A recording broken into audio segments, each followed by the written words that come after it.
Welcome to Buddha Stories, where your restless mind finally finds the peace it has been searching for. Tonight, let yourself sink into the gentle embrace of ancient wisdom that will carry you beyond stress, beyond reaction, into the deepest tranquility you've ever known. Close your eyes, release the weight of your day, and allow these timeless teachings to wash over you like a healing river of calm. Feel your breathing slow and deepen as the noise of the modern world begins to fade away. With each gentle breath, you're drifting backward through time, leaving behind the rush and urgency of daily life. The familiar sounds of traffic and technology dissolve into silence, replaced by something far more ancient and peaceful. Let yourself be carried on this current of tranquility to a place where wisdom has been preserved for countless generations. You find yourself walking along a narrow mountain path in ancient Korea, your feet crunching softly on fallen autumn leaves. The air is crisp and clean, carrying the scent of pine and the distant smoke of temple incense. Before you rises a small monastery, its curved rooftops emerging from morning mist like a vision from another world. You can hear the gentle sound of a bamboo water feature somewhere in the distance. Tick, tick, tick, marking the passage of time in perfect rhythm with your heartbeat. As you approach the monastery gates, you notice the carefully tended gardens that surround the buildings. Moss-covered stones sit in perfect harmony with raked gravel patterns, and a small stream wends its way between ancient trees. The morning sun filters through the canopy above, creating dancing patches of light that move across the path like gentle spirits welcoming you home. You can almost feel the centuries of peace that have settled into this place. Each stone and tree holding the wisdom of countless monks who have walked these same paths. Suddenly, the tranquil atmosphere is shattered by angry shouting from within the courtyard. You hurry through the wooden gates and see a scene that stops you in your tracks. A wealthy merchant stands in the center of the peaceful space. His silk robes disheveled, his face red with fury. His voice echoes off the monastery walls like thunder, disturbing a serene lake, and you can feel the tension radiating from his clenched fists and rigid posture. Master Woe, the merchant bellows his words, cutting through the morning air like sharp blades. I know you have influence with the local magistrate. You must help me recover my goods, or I'll make sure everyone knows how useless this place truly is. You learn from his desperate words that bandits have stolen his entire caravan just 2 valleys away, and his whole world has collapsed in a single night. The other monks scatter like startled birds, their peaceful morning meditation shattered by this emotional storm. But your attention is drawn to a figure near the entrance who seems completely untouched by the chaos. Master Woe kneels beside a small rock garden, his weathered hands guiding a wooden rake through carefully arranged gravel. Each stroke creates perfect lines in the sand, and you can see how his movements mirror his breathing deep, steady, completely unaffected by the fury swirling around him. The contrast is so striking that you find yourself holding your own breath, watching this living demonstration of inner peace. You move closer, drawn by the master's extraordinary calm. The morning sun casts dancing shadows across the arranged stones, and in this moment, you feel time itself slowing to match Woe's unhurried pace. The rake makes soft scraping sounds against the small stones, creating patterns that seem to mirror the flow of water or the movement of clouds across an endless sky. Each line in the sand appears deliberate, yet effortless, like watching a master calligrapher create poetry with simple strokes. The merchant's voice grows even louder, more desperate.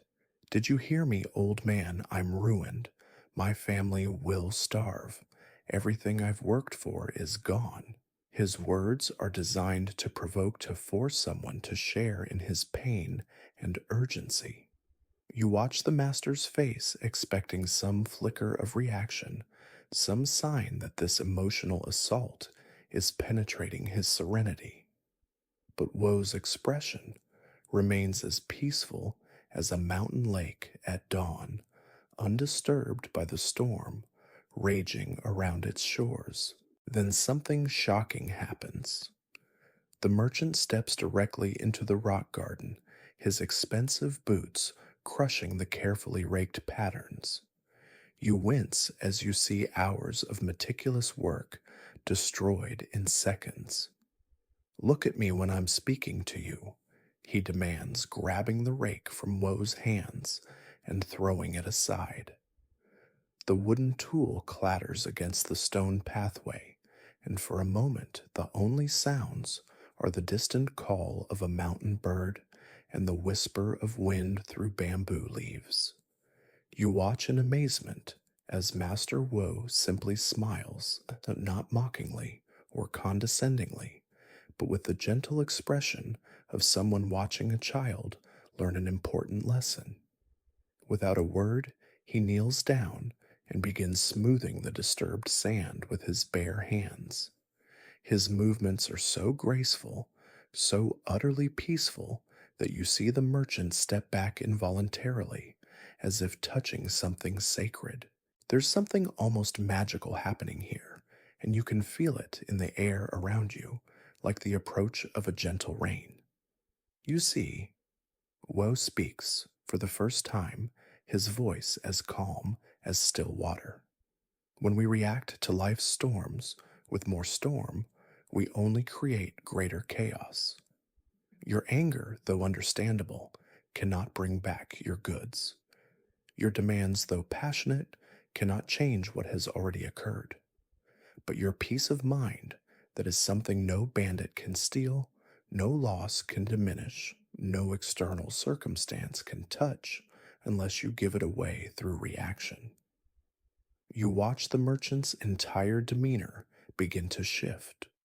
Something in Woe's presence is working its magic, a transmission that happens not through words, but through pure being. The merchant's shoulders start to relax, and when he speaks again, his voice is quieter, more vulnerable. But, Master, how can I not react? Everything I am is tied to what I've lost. My identity, my family's security, my future, it's all gone. You find yourself leaning forward, drawn into this moment of transformation.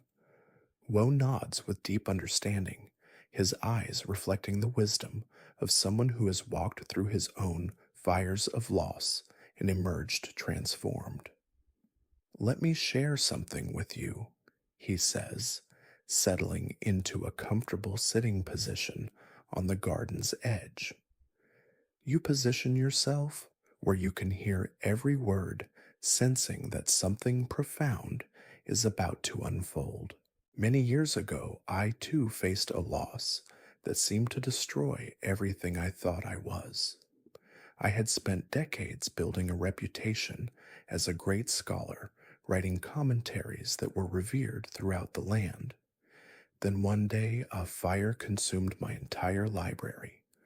Thousands of manuscripts, years of work, my life's achievement, all reduced to ash in a single night. The merchant sits down without realizing it, and you notice how the very quality of attention in the courtyard has shifted. Even the birds seem to be listening more quietly. Around you, the morning continues its gentle progression, leaves rustling their timeless whispers, the sun painting everything in golden light that seems to bless this moment of sharing. What did you do? The merchant asks his anger, now completely replaced by genuine curiosity. I sat in the ashes and wept. Wu replies with complete honesty. For 3 days I raged against fate, against the careless servant who had knocked over the lamp, against the wind that had fanned the flames. I was consumed by reaction, bitter, angry, devastated. But on the fourth morning, as I sat among the charred remains of my life's work, I noticed something extraordinary. You can almost see the scene he's describing. The devastated scholar sitting in ruins, surrounded by the ashes of his life's work. A small green shoot had pushed up through the ash, reaching toward the light, with such pure determination that it took my breath away. In that moment, I understood something profound. The fire had not destroyed my true work. It had only consumed the forms that work had taken. The master pauses, and you feel the weight of this revelation settling in your own heart. The wisdom, the understanding, the genuine insights, these lived not in the manuscripts, but in my being. By choosing to react with devastation, I was throwing away the very thing that made those writings valuable in the first place. The plant growing through the ashes taught me that our deepest treasures are not in what we can lose, but in what we can never lose. Our capacity for peace, for wisdom, for choosing our response to whatever life brings. You watch as the merchant's eyes fill with tears, not of anger now, but of recognition. So you just accepted the loss, he asks, his voice barely above a whisper. I chose to respond rather than react, Woe clarifies gently. Reaction comes from the wounded part of us that believes we are only what we possess, what we've achieved, what others think of us. Response comes from the deeper part that knows who we truly are, the part that cannot be touched by any external circumstance. When I stopped reacting to the fire as a disaster and began responding to it as a teacher, everything changed. The merchant wipes his eyes with the back of his hand. But, Master, practically speaking, I still need to provide for my family. I still need to rebuild my business. How does not reacting help with those real problems? You see Woe's face light up with understanding. This is the beautiful paradox, he says, beginning to trace new patterns in the sand. When we stop wasting our energy on reaction, on anger, blame, despair, we have so much more energy available for effective action. After I released my rage about the fire, I was able to see clearly what needed to be done.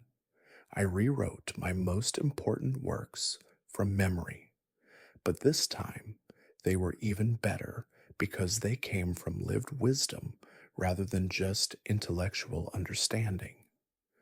You watch the master's hands as he creates spiral patterns in the sand, each curve seeming to represent the endless cycles of loss and renewal that define human existence. That night, I went to bed with nothing, he continues, but I woke up with everything because I had remembered who I really was.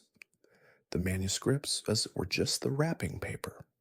The real gift was always inside me, waiting to be unwrapped by whatever circumstances life provided. The merchant stands up slowly, and you can see that something fundamental has shifted in his bearing. His shoulders are no longer hunched with anger, but straightened with a quiet dignity.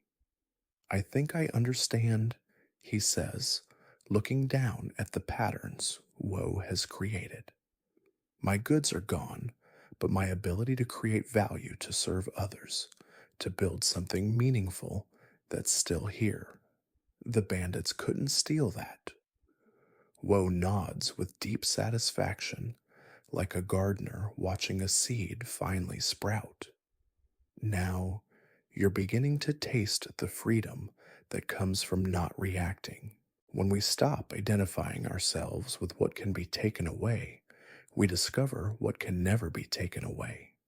And from that place of unshakable peace, we can respond to any situation with wisdom and effectiveness. You watch as the merchant bows deeply to the master, his anger completely transformed into gratitude. Thank you for showing me the difference between reacting and responding, he says. I came here demanding that you fix my external situation, but you've done something far more valuable. You've helped me remember who I am beyond my circumstances. As the merchant prepares to leave, Woe hands him the wooden rake. Take this as a reminder, he says with a gentle smile. Whenever you feel the urge to react, remember the garden. Sometimes it gets disturbed, but it can always be made beautiful again with patience and presence. The same is true for your inner landscape. You sit quietly as the merchant walks away, his step lighter than when he arrived, despite having lost everything. The courtyard returns to its natural rhythm, birds resuming their songs, the bamboo fountain continuing its eternal tick, tick, tick, the morning sun climbing higher in the sky. But something has fundamentally changed in the quality of peace. Here you've witnessed a miracle, not the magical kind, but the kind that happens when a human being chooses wisdom over reaction, response over reflex.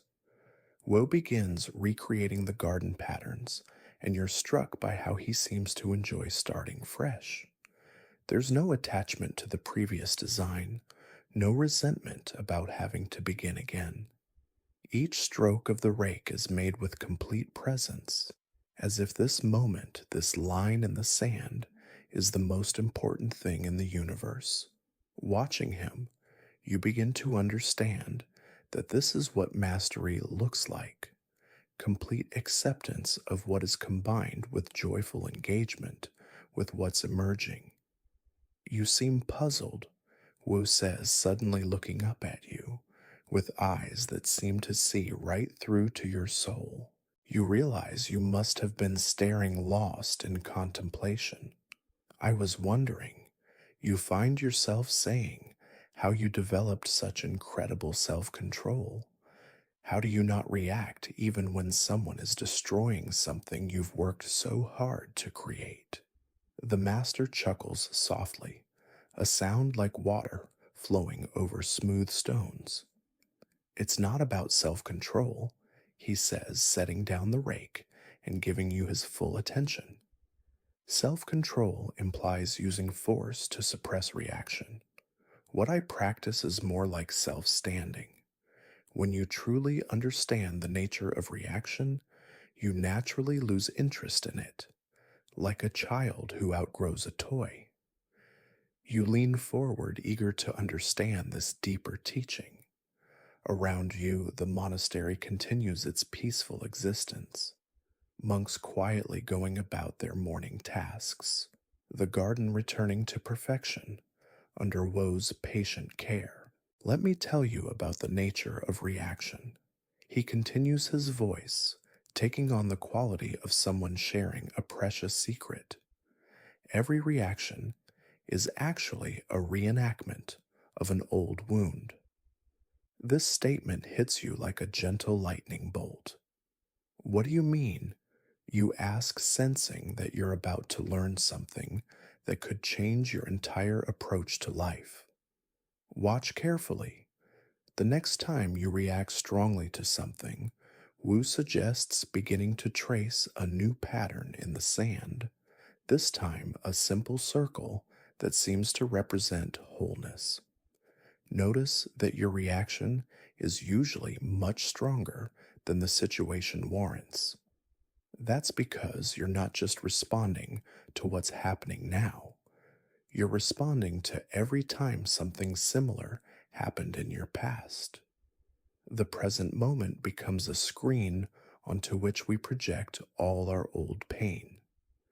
You think about times when you've overreacted to relatively small things, a criticism at work that sent you into a spiral, a friend's casual comment that ruined your entire day. Suddenly, Woe's words begin to make sense. So when I react, I'm not really responding to what's actually happening. Exactly. The master nods with satisfaction. Reaction is always about the past. Response is always about the present. When that merchant was shouting at me, he wasn't really angry about his lost goods. He was reliving every time he had felt powerless, every time life had seemed unfair, every time his security had been threatened. His reaction had very little to do with me or this moment, and everything to do with his accumulated history of feeling unsafe in the world. The profound simplicity of this insight settles into your awareness, like a key finding its lock. But if reactions are just old wounds playing out, you ask, how do we stop them? Wu's eyes twinkle with gentle mischief. We don't stop them, we see them clearly. Once you truly see that your reaction is not about the present moment, it loses its grip on you. It's like waking up from a dream. The moment you realize you're dreaming, the dream can no longer control you. He stands up and walks to a small stone basin filled with clear water, gesturing for you to follow. You can see your reflection in the still surface, and Woe drops a small pebble into the center. Ripples spread outward in perfect concentric circles, distorting your image. This is what happens when we react, he explains. The pebble is the external event, and the ripples are our emotional disturbance. Most people think the ripples are the problem and try to stop them with more action, creating more ripples. You watch as the water gradually returns to stillness, your reflection becoming clear again. But if we simply observe without interfering, the natural state of clarity returns by itself. Woe continues. This is the secret of not reacting. We don't fight the ripples. We remember that we are the entire lake, not just the surface disturbance. The beauty of this metaphor moves through you like a gentle current. You realize that you've been identifying with the ripples your whole life, thinking that temporary emotional disturbances were the totality of who you are.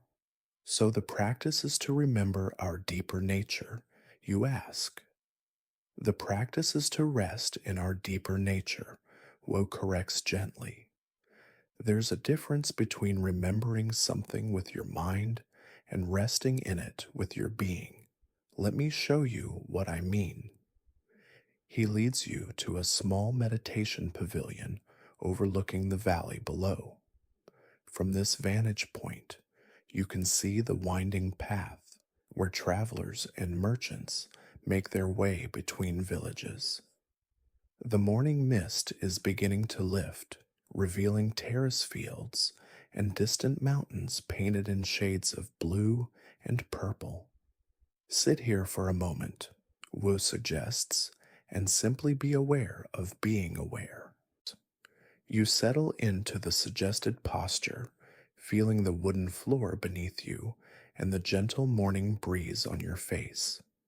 At first, your mind wants to analyze this instruction to figure out what being aware of being aware means. But gradually, you begin to sense something underneath all your thoughts and feelings, a spacious presence that is simply witnessing everything without being disturbed by any of it. It's like discovering that you've been living on the surface of an ocean, never knowing the vast depths that lie beneath. This awareness, Wu says softly, is what you truly are. It's what the merchant truly is, what every person you've ever met truly is. Thoughts come and go, Emotions rise and fall, circumstances change constantly, but this aware presence remains unchanged. When you rest here, reaction becomes impossible because there's nothing to defend, nothing to protect, nothing that can be threatened. You sit in this recognition for several minutes, feeling a peace deeper than anything you've ever experienced. It's not the peace of having everything go your way, but the peace of knowing that who you really are cannot be touched by whatever way things go. From this place, you can imagine responding to any situation with clarity and compassion, free from the old patterns of reactivity that have caused so much suffering.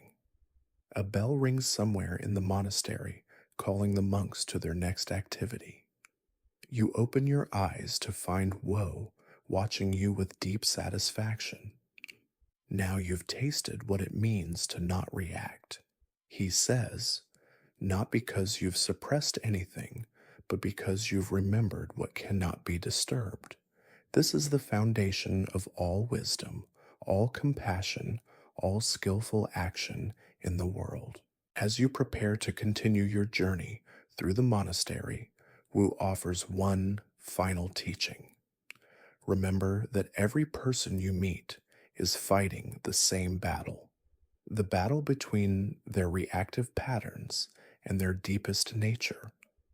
When you can remain rooted in your own peace, you become a refuge for others to remember theirs. This is how wisdom spreads, not through preaching, but through being. You walk deeper into the monastery grounds, carrying this profound teaching in your heart. The morning sun climbs higher, promising a day full of opportunities to practice what you've learned. In a distant courtyard, you hear the sound of monks chanting their morning prayers, their voices blending into a harmony that seems to echo the very rhythm of existence itself. Each note reminds you that peace is not something you must achieve, but something you must remember again and again, moment by moment, breath by breath. The chanting grows closer as you follow a stone pathway lined with ancient maple trees. Their leaves have turned brilliant shades of gold and crimson, and each gentle breeze sends a few floating down like nature's own meditation on impermanence. You catch one in your palm, a perfect maple leaf with intricate veins and delicate edges, and you're struck by how something so beautiful is already in the process of returning to the earth. This, you realize, is another teaching about not reacting. Everything in life is already in the process of changing, so holding on too tightly to any particular form is like trying to grasp the wind. As you enter a new courtyard, you discover the source of the chanting. A circle of young monks sits under an enormous oak tree, their voices rising and falling in waves of ancient syllables that seem to vibrate in your very bones. At the center of the circle sits an elderly nun with a serene face and eyes that sparkle with deep intelligence. This is Master Seong Yong, known throughout the region for her teachings on the practice of like space, the art of remaining unmoved by whatever arises in consciousness. You settle quietly at the edge of the circle, not wanting to disturb this sacred practice. The chanting continues for several more minutes, each repetition seeming to deepen the sense of peace that emanates from the group. When the final note fades into silence, Master Seong-yong opens her eyes and looks directly at you with a smile that seems to embrace your very soul. "Ah," she says, in a voice like flowing honey. "Master Woe has sent us another seeker of the unmoved mind. Welcome to our morning teaching." She gestures for you to come closer, and you find yourself moving toward the center of the circle as the young monks make space for you. We were just exploring the question that lies at the heart of all spiritual practice, she continues. How is it possible to remain peaceful in a world that seems designed to disturb our peace? How can we maintain our center when everything around us is spinning in chaos? One of the young monks raises his hand tentatively. Master Seong Yang, I understand the teaching intellectually, but when someone criticizes my meditation posture or questions my commitment, I still feel that familiar surge of defensiveness. How can I move beyond just understanding to actually embodying this wisdom? The Master's eyes light up with compassion and recognition. Ah, dear Hyongak, you've touched upon the very heart of the matter. There's a vast difference between knowing about non reaction and actually living from that place of unshakable peace. Let me share with you an ancient story that illustrates this difference. She settles more deeply into her sitting position, and you can feel the attention of the entire circle focusing like sunlight through a magnifying glass. Long ago, in the mountains of Tibet, there lived a hermit named Paul who had spent 30 years perfecting his meditation practice. He was convinced that he had achieved complete equanimity and could no longer be disturbed by any external circumstance. His cave was perfectly arranged. His daily routine was flawlessly structured, and his inner state was as calm as a windless lake. You can almost see this hermit in your mind's eye, sitting in perfect posture surrounded by the pristine silence of high mountains, completely satisfied with his spiritual accomplishments. One day, Master Seongyang continues, a wild yak wandered into Paul's carefully organized cave. This massive, shaggy beast knocked over his meditation cushion, scattered his few possessions, and began eating the barley he had carefully rationed for the winter. In that moment, Paul discovered that 30 years of meditation had not prepared him for this simple, unexpected disruption. The monks around you lean forward, recognizing something of themselves in this story. Paul exploded into a rage that surprised even himself. He shouted at the yak through stones and eventually chased the poor animal out of his cave with a stick. As he stood panting in his destroyed sanctuary, he realized with shocking clarity that all his years of practice had been nothing more than spiritual self-indulgence. He had been meditating in perfect conditions, never testing his equanimity against real life. Master Seongyong pauses, allowing this realization to sink into your own awareness. You think about your own moments of spiritual confidence, times when you felt centered and wise, only to have that peace shattered by the smallest unexpected challenge. What happened next is the real teaching, she continues. Instead of falling into despair or returning to his old practice, Paulon made a radical decision. He would go down into the valley, into the marketplace, into the messiness of human life, and practice his equanimity there. The image shifts in your mind from the pristine mountain cave to the chaotic bustle of a Tibetan marketplace. For the first time in decades, Paulden found himself surrounded by noise crowds, merchants haggling, children crying, the overwhelming sensory assault of ordinary human existence. And for the first time in decades, he began to practice meditation for real. Not the comfortable, controlled meditation of his cave, but the raw, honest practice of maintaining awareness in the midst of complete chaos. One of the younger monks looks confused. But Master, isn't it better to practice in peaceful conditions? How can we develop concentration when we're constantly being disturbed? Master Seongyong's smile deepens with infinite patience. This is exactly the misunderstanding that trapped Paul for 30 years. We think that meditation is about achieving a particular state of mind, a calm, peaceful, undisturbed state. But true meditation, the kind that actually transforms our lives, is about maintaining awareness, regardless of what state of mind is present. She picks up a small bell that sits beside her and rings it once. The clear tone cuts through the air and gradually fades into silence. The sound of this bell is like a disturbing thought or emotion. We can try to prevent the bell from ringing, or we can practice being the space in which the bell sound appears and disappears. The space is never disturbed by the sound. It simply allows the sound to be what it is. This metaphor opens something in your understanding, like a door you didn't even know was closed. So the practice, you find yourself saying, is not to prevent disturbances, but to become spacious enough to hold them without being moved.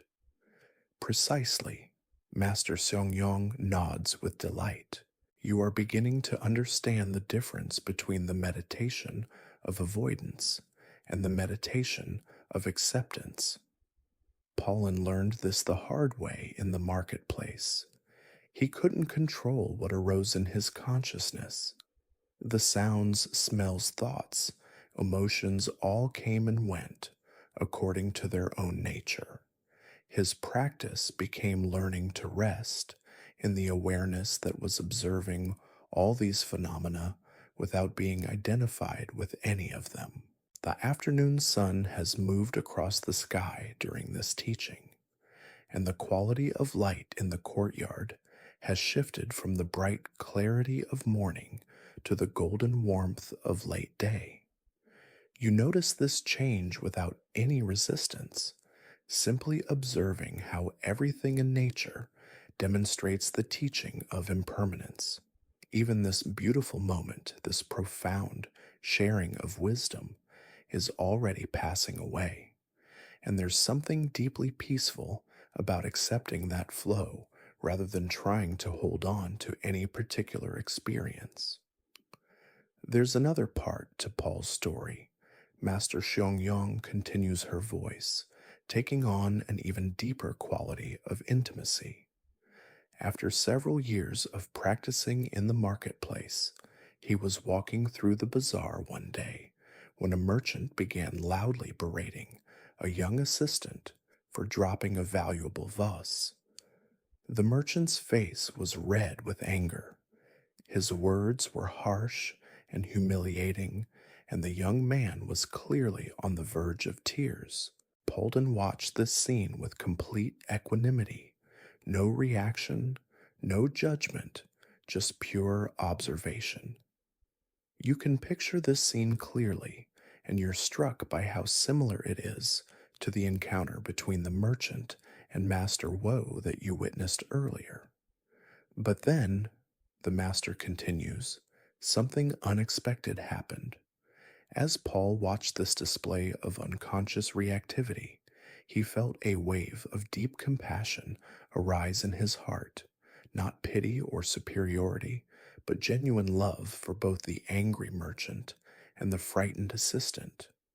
He realized that both of them were trapped in patterns of suffering, and he felt called to respond. What did he do? Asks the young monk, who had spoken earlier, his eyes wide with interest. He approached the merchant with the same presence he had cultivated in meditation, Master Seong explains. Not reactive, not avoiding, just completely present and open. Sir, he said gently, I couldn't help but notice that you seem very upset. Accidents happen to all of us, and this young man appears genuinely sorry for his mistake. Perhaps there's a way to handle this situation that honors both your loss and his learning. The image of this interaction fills your mind with a sense of possibility. The merchant stopped mid rant, completely disarmed by Paul's unexpected kindness. For a moment, the entire marketplace seemed to pause as if everyone sensed that something different was happening. Someone was responding from a place of wisdom rather than reacting from a place of woundedness. The merchant's shoulders dropped. His angry mask fell away, and for the first time he really looked at the young assistant he had been berating. What he saw was not carelessness or incompetence, but a terrified young man who was already suffering enough from his mistake. Master Xiongyang pauses, allowing the power of this image to settle in your awareness. Around you, the other monks sit in complete stillness, absorbing not just the words, but the transmission of wisdom that comes through the story. The merchant apologized to his assistant and even helped him clean up the broken pottery. But more importantly, he learned something that day about the difference between reacting from his wounded pride and responding from his basic human decency. Paulin had given him a gift that was far more valuable than any vase, the gift of remembering his own goodness. You feel a deep stirring in your chest as you contemplate this teaching. The realization begins to dawn that non reaction is not about becoming cold or indifferent, but about becoming so spacious and present that you can respond to each situation with exactly what it needs. Master, you find yourself asking, how do we develop this kind of spacious awareness in our daily lives? Most of us don't have the luxury of spending years in mountain caves or even in marketplaces dedicated to practice. Master Xiongyang's eyes twinkle with understanding. Every moment of ordinary life is a perfect opportunity to practice this awareness, she says. When you're washing dishes, instead of thinking about what comes next, can you be completely present with the warm water, the soap bubbles, the sensation of cleaning? When someone cuts you off in traffic, instead of immediately reacting with anger, can you take one conscious breath and feel the space around your reaction before you choose how to respond? She stands up gracefully and walks to a small fountain in the corner of the courtyard, gesturing for the group to follow. The water flows continuously from a bamboo spout into a stone basin, creating a gentle rhythmic sound that immediately draws your attention into the present moment. This fountain demonstrates the practice perfectly, she explains. The water flows constantly, sometimes fast, sometimes slow, sometimes clear, sometimes carrying leaves or debris. But the basin remains unmoved, simply receiving whatever comes and allowing it to flow through. You watch the water flowing and suddenly understand the metaphor viscerally rather than just intellectually. We are the basin, you say with sudden clarity. Our thoughts, emotions, and experiences are the water flowing through us. The practice is to remain stable and unmoved while allowing everything to flow naturally. Beautiful, Master Xiongyang exclaims with genuine delight. You're beginning to embody the teaching, not just understand it. This is exactly what Paulin discovered in the marketplace, that he could be the stable, aware presence in which all experiences arise and pass away. Anger could flow through him without becoming him. Joy could flow through him without making him attached. Fear could flow through him without overwhelming him. One of the monks reaches into the fountain and cups some water in his hands. As he opens his fingers, the water flows through them back into the basin. It's impossible to hold on to the water, he observes. The harder you try to grasp it, the faster it slips away. And yet, Master Seongyong adds with a knowing smile, when you stop trying to hold on to it, you can enjoy its coolness, its clarity, its life giving properties. This is the paradox of non attachment. When we stop clinging to our experiences, we can actually enjoy them more fully. The afternoon light is beginning to fade, and the first stars are becoming visible in the deepening sky.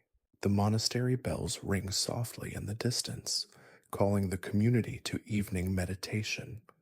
As the circle of monks begins to disperse, Master Xiong Yong approaches you with a small, smooth river stone. Take this with you, she says, placing it gently in your palm. Whenever you feel yourself beginning to react, hold this stone and remember that you are as unmovable as a mountain, as spacious as the sky, as fluid as water.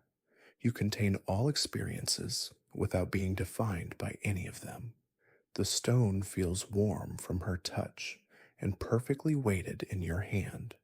You close your fingers around it and immediately feel a sense of grounding, as if you're connected to something ancient and unshakable. Thank you, Master Songyong, you say, bowing deeply. This teaching about becoming space for our experiences rather than trying to control them. It feels like a key to a door I've been trying to open my whole life. She places her hands together in a gesture of gratitude and recognition. The door was never locked, she says softly. It was only waiting for you to stop pushing and realize it opens inward. Every moment of non reaction is a step through that door into the freedom of your true nature. As you walk away from the fountain, the sound of evening chanting begins to rise from the main meditation hall. The voices blend together in harmonies that seem to capture the very essence of what you've been learning. Individual notes maintaining their unique qualities while contributing to a greater whole. You realize that this is another metaphor for the practice. You can maintain your individuality, your personality, your unique way of being in the world, while simultaneously resting in the vast awareness that connects all beings. You follow a moonlit path toward the meditation hall, drawn by the hypnotic beauty of the chanting. Other students and visitors are making their way along the same path, each person wrapped in their own contemplative silence. The monastery grounds have taken on a magical quality in the evening light. Shadows dance between ancient trees. Lanterns cast golden pools of warmth along the walkways, and the entire atmosphere seems to pulse with the accumulated meditation of centuries. As you approach the hole, you notice a figure sitting alone on a bench beside the entrance. It's an elderly man in simple robes, his face weathered by decades of experience, but radiant with an inner peace that seems to illuminate the space around him. Something about his presence draws you, and you find yourself sitting quietly beside him without invitation. He doesn't acknowledge your presence immediately, but you sense that he's completely aware of your arrival. After several minutes of shared silence, he speaks without turning toward you. The chanting is beautiful tonight, he says in a voice like aged whiskey, smooth warm with depths that hint at rich experience. But do you know what I find even more beautiful? The silence between the notes, the space that allows the music to exist. You listen more carefully to the chanting and begin to notice what he means. Between each syllable, each phrase, each breath, there's a pregnant silence that somehow contains the entire song. That silence, the old man continues, is like the awareness we've been discussing today. It's not the absence of experience, it's the presence that makes all experience possible. You turn to look at him more directly and realize this must be Master Jigwan, the eldest teacher in the monastery, known for his profound insights into the nature of consciousness itself. His eyes hold depths that seem to have witnessed the rise and fall of countless phenomena without being touched by any of them. Master Jigwan, you ask tentatively. He smiles and nods, finally turning to meet your gaze. Word travels fast in a monastery. He chuckles. I hear you've been receiving some powerful teachings today about the art of not reacting. I wonder if you'd like to hear about the deepest level of this practice, the level where non reaction becomes not a technique, but a spontaneous expression of your true nature. Your heart quickens with anticipation. Something in his presence suggests that you're about to receive a teaching that could fundamentally shift your understanding. I would be honored, you reply, settling more comfortably on the bench. Master Jigwan gazes up at the star-filled sky, and you follow his gaze to see the infinite expanse of space, punctuated by countless points of light. Tell me, he says, when you look at the night sky, what do you see? Stars. You answer, then pause, sensing this is too simple.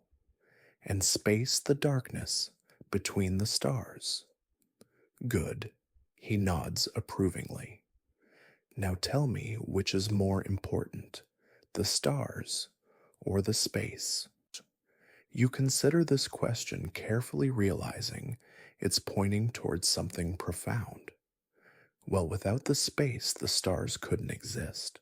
The space allows the stars to shine and gives them their meaning. So I suppose the space is more fundamental. Exactly, Master Jigwan says with quiet satisfaction. And yet most people only notice the stars. They focus on the objects, the phenomena, the things that appear and disappear, and they miss the vast openness that makes it all possible. This is the same mistake we make with our inner lives. He turns back to face you, and in his eyes, you see the same infinite spaciousness he's pointing to in the sky. We become fascinated with our thoughts, emotions, reactions, and experiences, the stars of consciousness, and we forget the awareness in which they all appear. But when you truly recognize yourself as that aware space, rather than as the temporary phenomena arising within it, non-reaction becomes as natural as the sky not being disturbed by clouds. This teaching hits you with such force that you feel momentarily dizzy. It's as if he's pointing to something you've always known but never noticed, like suddenly becoming aware of the air you breathe. You're saying that we are the space of consciousness, not the contents of consciousness. I'm not saying it, he replies with a gentle smile. You're recognizing it right now as we sit here talking.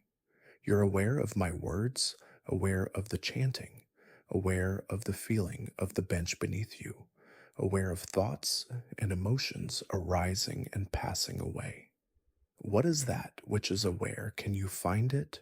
Can you point to it? Can it be disturbed by anything it's aware of? You close your eyes and turn your attention inward, looking for the awareness he's describing.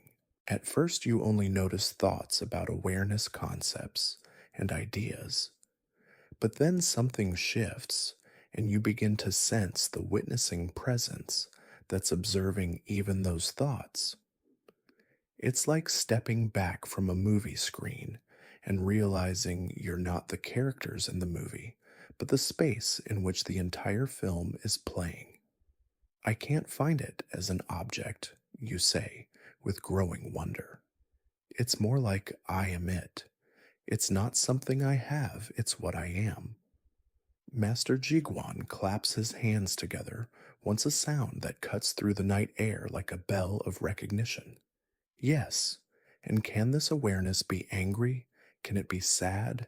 Can it be reactive?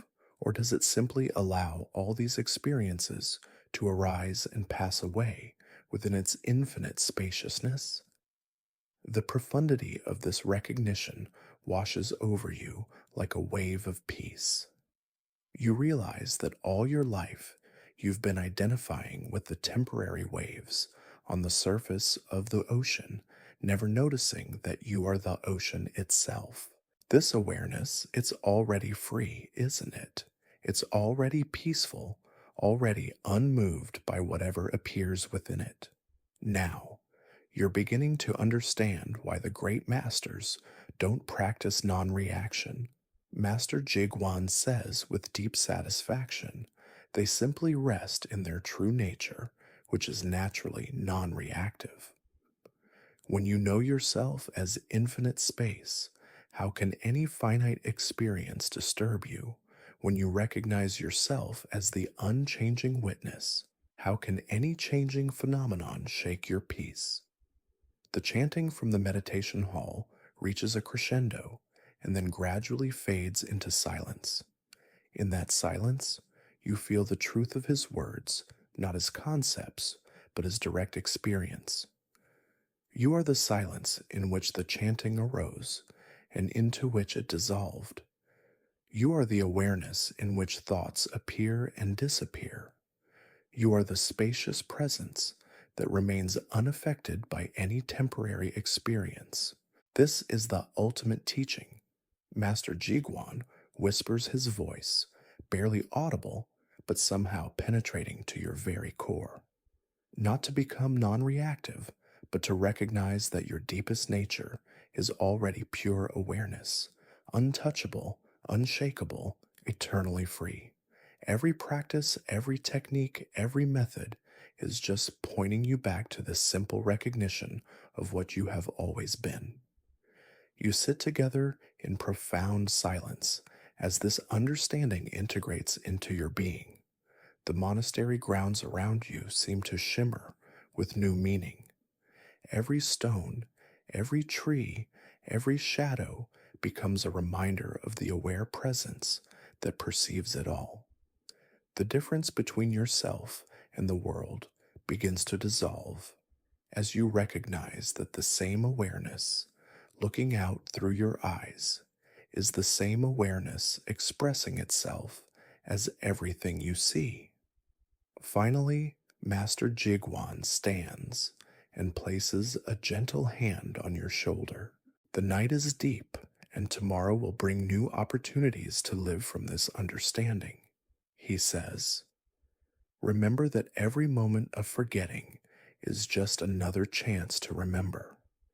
Every reaction is an invitation to return to the space that cannot be moved.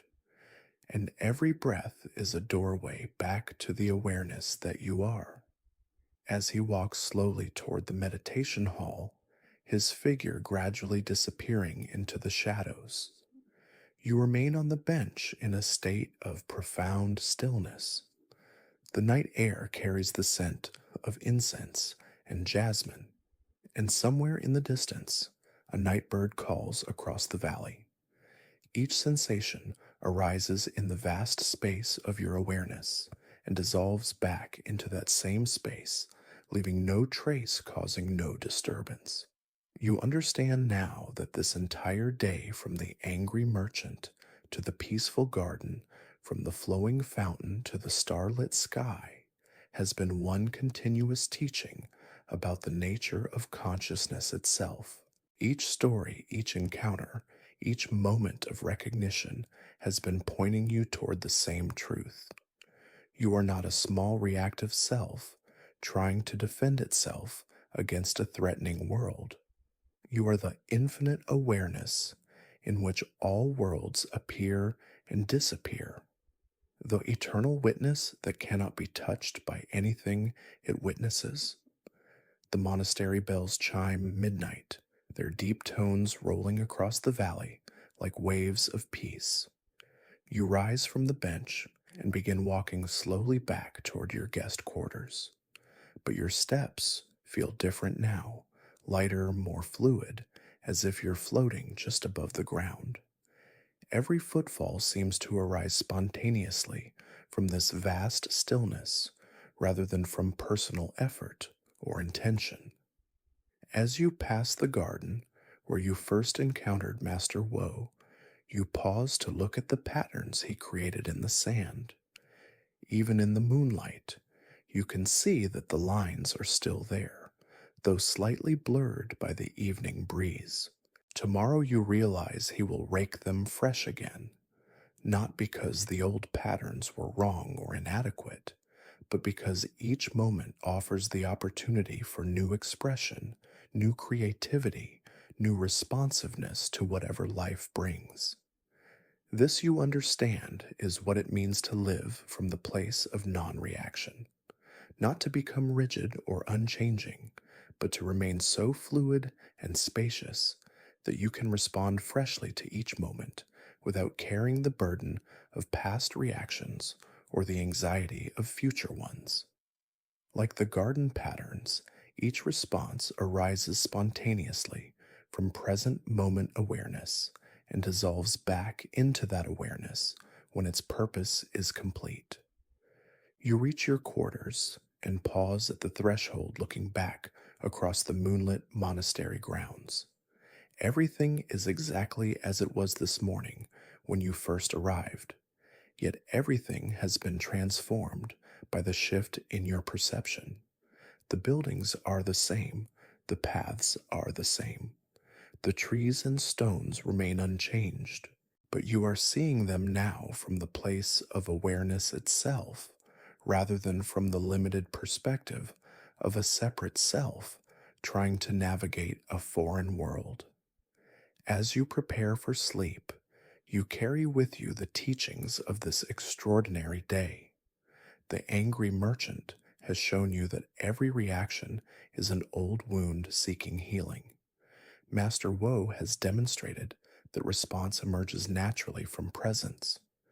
Master Sun Yong has revealed that we are the space in which all experiences arise, and Master Jiguan has pointed you to the ultimate truth that what you are seeking you already are.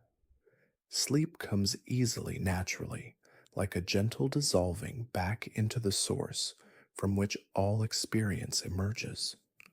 Your dreams are spacious and peaceful, filled with images of flowing water, vast skies, and gardens that rake themselves in perfect patterns that are never quite the same, yet always expressing the same underlying harmony. Even in sleep, you remain aware of the awareness that dreams all dreams and wakes from all awakenings. The constant presence that is your true face before you were born and after you return to the mystery from which you came. You wake before dawn to the sound of distant temple bells, but this awakening feels different from any you've experienced before. Instead of the usual grogginess or disorientation, you find yourself emerging from sleep like a lotus flower opening to the first light of day, naturally, effortlessly, with complete presence. The awareness that was witnessing your dreams is the same awareness now perceiving the soft gray light filtering through your window. And you realize that consciousness never actually sleeps, only change the content of its experience. You dress quietly and step outside into the pre-dawn stillness. The monastery grounds are wrapped in a silvery mist that makes everything appear dreamlike and ethereal. Your footsteps on the stone pathway seem to arise from the silence itself, each sound emerging and dissolving back into the vast quietude that holds all sound. As you walk, you notice that your body moves with a new quality of ease, as if it's being carried by the same awareness that moves the clouds across the sky and draws the sap up through the trees. You find yourself drawn toward a part of the monastery you haven't yet explored, a narrow path that winds up the hillside behind the main buildings. Ancient stone steps, worn smooth by countless feet over countless years, lead you higher into the mountains where the mist grows thicker and the silence deeper. Each step feels like a meditation, each breath like a prayer, each moment like a doorway opening into ever greater expanses of peace. At the top of the path, you discover a small hermitage nestled among towering pine trees. Smoke rises from its chimney, and warm light glows through paper windows, suggesting that someone is already awake and present in this remote sanctuary.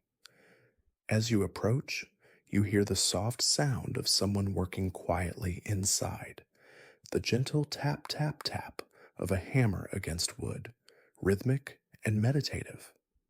The door opens before you can knock, and you find yourself face to face with a woman whose age is impossible to determine. Her hair is white as mountain snow. Her face is lined with the maps of long experience. Yet her eyes hold the bright clarity of a child seeing the world for the first time. She wears simple gray robes and moves with the fluid grace of someone completely at home in her own body. This is Master Moen, the monastery's most revered teacher, known for her mastery of what the tradition calls effortless action, the art of responding to life without the interference of personal will. Ah, she says, with a smile that seems to illuminate the entire hermitage, the student who has been learning about non reaction. I felt your presence approaching and thought you might appreciate seeing how these teachings translate into the art of living. She steps aside and gestures for you to enter her simple dwelling. The interior is sparse but perfectly arranged. A few meditation cushions, a small altar with a single candle shelves lined with hand-carved wooden bowls and simple tools. At a small workbench near the window, you see what she's been crafting. An exquisite wooden flute, its surface smooth as silk and carved with delicate patterns that seem to flow like water frozen in mid-motion. I've been working on this for 3 months, she explains, running her fingers lovingly along the instrument's length. But working isn't quite the right word. It's more like listening to what the wood wants to become and helping it find its way there. She picks up the flute and runs her thumb along a section that's still being shaped. When I first began learning woodcraft many years ago, I approached it the way most people approach any skill, with effort, force, determination to impose my will on the material. I would grip my tools tightly, push hard fight against the grain of the wood. The results were functional but lifeless, and the work left me exhausted and frustrated. Master Myoan sets the flute down gently and picks up one of her carving tools, a small curved knife that fits her hand perfectly. Then one day, after years of struggle, something shifted. I was working on a particularly difficult piece of cherry wood, feeling increasingly frustrated by my inability to achieve the shape I wanted. In a moment of exhaustion, I simply stopped trying. I set down my tools, placed my hands on the wood, and asked it what it wanted to become. She pauses, her eyes growing distant as she recalls this pivotal moment. What happened next changed everything I thought I knew about action and effort. I felt the wood's natural grain, its hidden stresses and strengths, the way it wanted to split and curve. When I picked up my knife again, my hands moved differently, not forcing the wood to conform to my ideas, but following the pathways the wood itself was showing me. You watch as she demonstrates this principle, her hands moving over the flute with incredible delicacy and precision. Each tiny cut seems to emerge from deep listening rather than predetermined intention. This, she says softly, is what we mean by wu wei, action that arises from non action, effort that emerges from effortlessness. It's the same principle you've been learning about non reaction, but applied to the realm of creative expression. She offers you the tool, and you accept it with slightly trembling hands.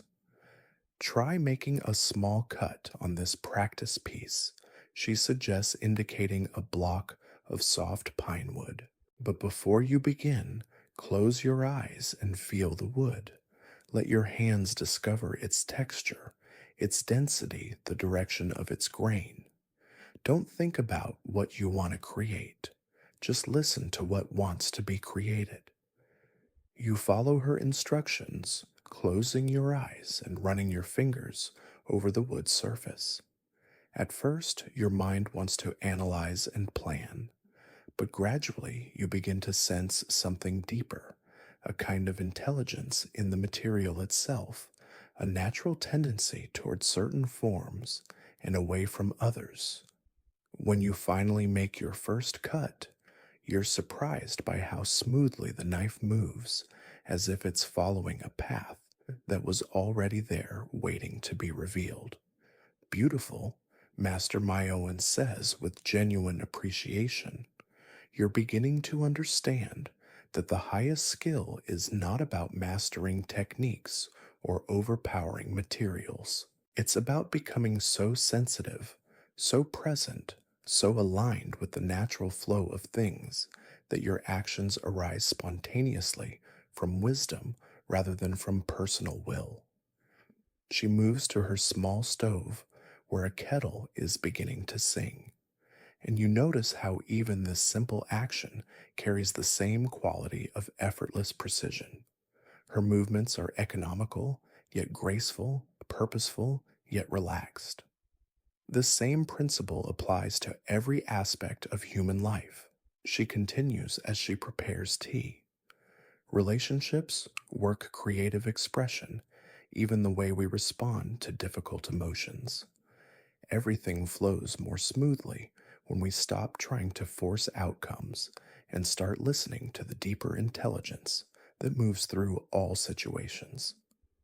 The tea she serves is unlike any you've ever tasted, simultaneously delicate and robust with layers of flavor that seem to unfold on your tongue like a flower opening in slow motion. I grow and blend these herbs myself, she explains.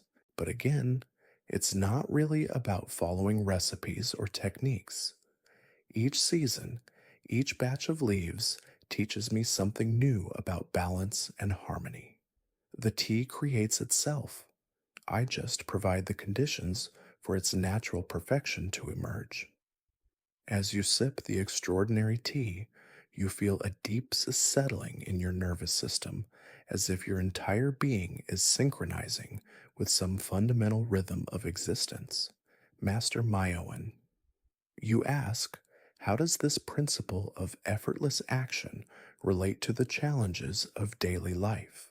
It's one thing to carve wood or blend tea with this kind of presence, but what about dealing with difficult people, financial stress, health problems, situations where we feel we need to fight or struggle to survive? Her eyes sparkle with understanding, and she sets down her teacup with the same mindful precision she brings to everything.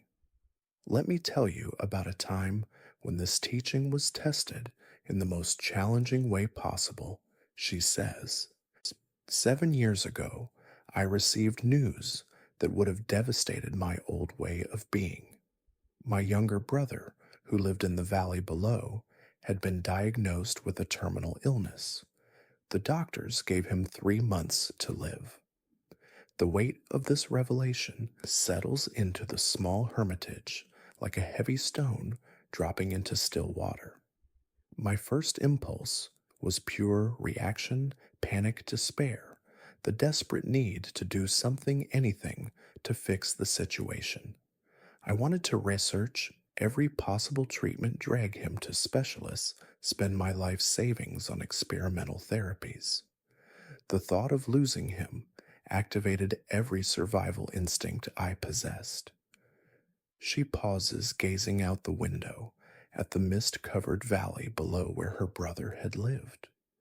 But then I remembered everything I had learned about Wu Wei, about listening deeply before acting.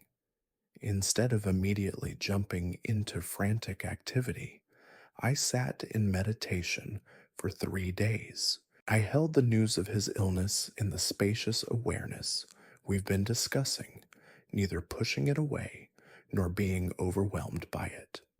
I asked the same question I asked of the wood: what wants to emerge from this situation? You lean forward, deeply moved by her vulnerability and wisdom. What did you discover?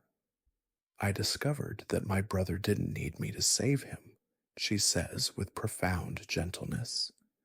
He needed me to love him completely, to be fully present with him, to help him face his death with the same grace he had tried to bring to his life. When I visited him with this understanding instead of with panic and false hope, everything changed. We spent his final months in the most intimate, honest, beautiful communion we had ever shared. Tears begin to flow down your cheeks as you feel the depth of love and wisdom in her words. Instead of fighting against the reality of his illness, we worked together to help him die well, she continues. We talked about everything we had never spoken of: our childhood fears, our deepest dreams, our gratitude for having been siblings in this mysterious journey of life. We laughed together, cried together, and sat in silence together. His death became not a tragedy to be prevented, but a sacred passage to be honored. The morning light has grown stronger as she's been speaking, and the mist outside is beginning to lift, revealing glimpses of the valley below. He lived for 8 months instead of 3, Master Moen says with a gentle smile. But more importantly, those 8 months were filled with a quality of presence and love that transformed both of us. When he finally passed, it was peacefully surrounded by family, with no regrets or unfinished business between us.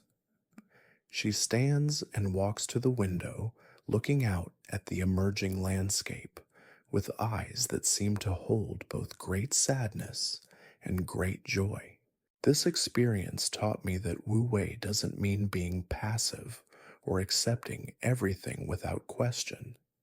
It means responding from such deep listening, such profound presence, that our actions align perfectly with what each situation truly needs. Sometimes what's needed is fierce protection, sometimes gentle acceptance, sometimes radical honesty, sometimes patient silence. You feel a fundamental shift occurring in your understanding, as if a puzzle piece you didn't know was missing has suddenly clicked into place. So, effortless action isn't about not making effort, you say, slowly working through this insight. It's about making the right effort at the right time, in the right way, based on deep attunement to what's actually happening, rather than on our fears or desires about what should be happening. Precisely, she nods with evident satisfaction.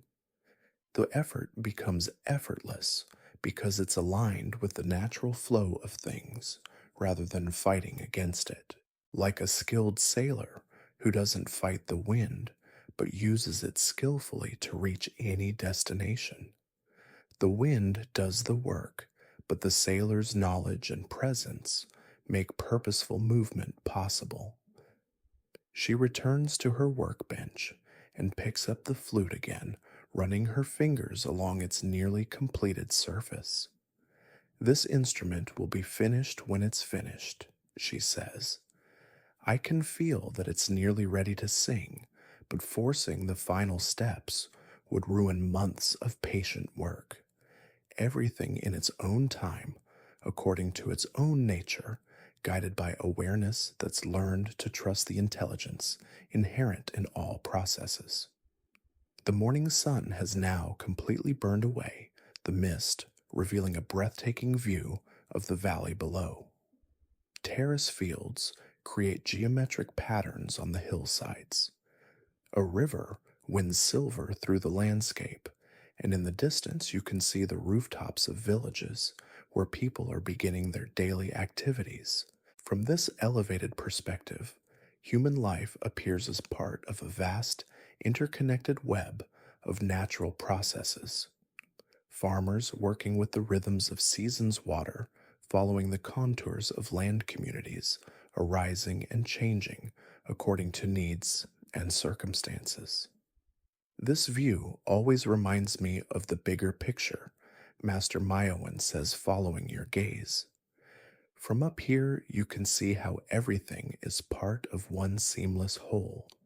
The same intelligence that moves the river along its banks, that tells the trees when to bloom and when to shed their leaves, that coordinates the migration of birds across vast distances. This same intelligence moves through human life when we stop interfering with our small minded ideas about how things should be. She begins to clean her carving tools with the same meditative attention she brings to everything else. The ultimate teaching of Wu Wei is that we are not separate from this natural intelligence. She continues, we are expressions of it. When we align ourselves with its flow, our actions become as effortless and appropriate as a bird's flight or a flower's blooming. We stop experiencing life as a struggle between ourselves and the world and start experiencing it as a dance between different aspects of one unified consciousness. As she speaks, you notice that a small bird has landed on the windowsill. It's a mountain finch with bright yellow markings, and it seems completely unafraid of your presence. Master Myoan moves slowly toward the shelf, where she keeps a small dish of seeds, and the bird watches her with alert but trusting eyes.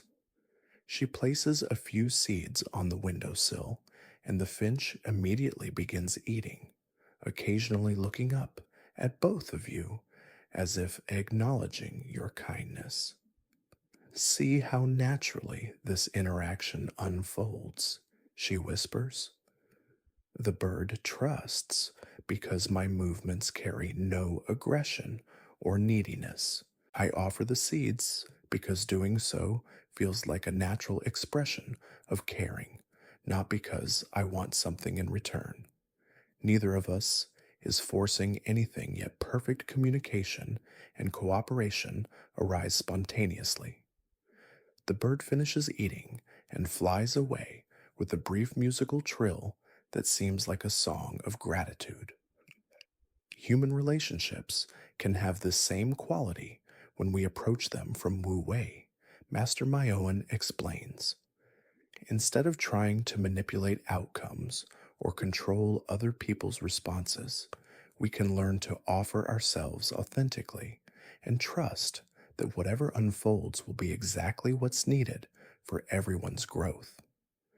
You spend the next hour in quiet companionship, sometimes talking, sometimes working together on small tasks around the hermitage, sometimes simply sitting in the profound peace that seems to emanate from Master Moen's very being. Everything she does, sweeping the floor, tending a small garden, arranging flowers, becomes a teaching about presence and effortless action. You begin to understand that this isn't a special technique she applies to certain activities, but rather a way of being that infuses every moment with grace and intelligence. As the sun reaches its zenith, she walks you to the door of the hermitage. Before you return to the monastery, she says, I want to give you one final practice to take with you for the next week.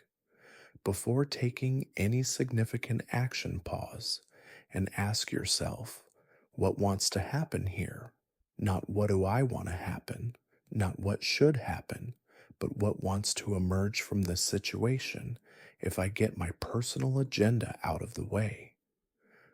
She presses into your hands a small piece of the wood you were carving earlier, its surface smooth from your tentative cuts. Let this remind you that you are both the artist and the medium, she says with a final, radiant smile. You have the capacity to shape your life, but you are also being shaped by forces far greater and wiser than your individual will. The secret is learning to cooperate so completely with these forces that your personal will and the universal will become indistinguishable. As you walk back down the mountain path, the piece of wood feels warm in your pocket, and Master Myoan's words echo in your heart like a bell struck at the perfect moment.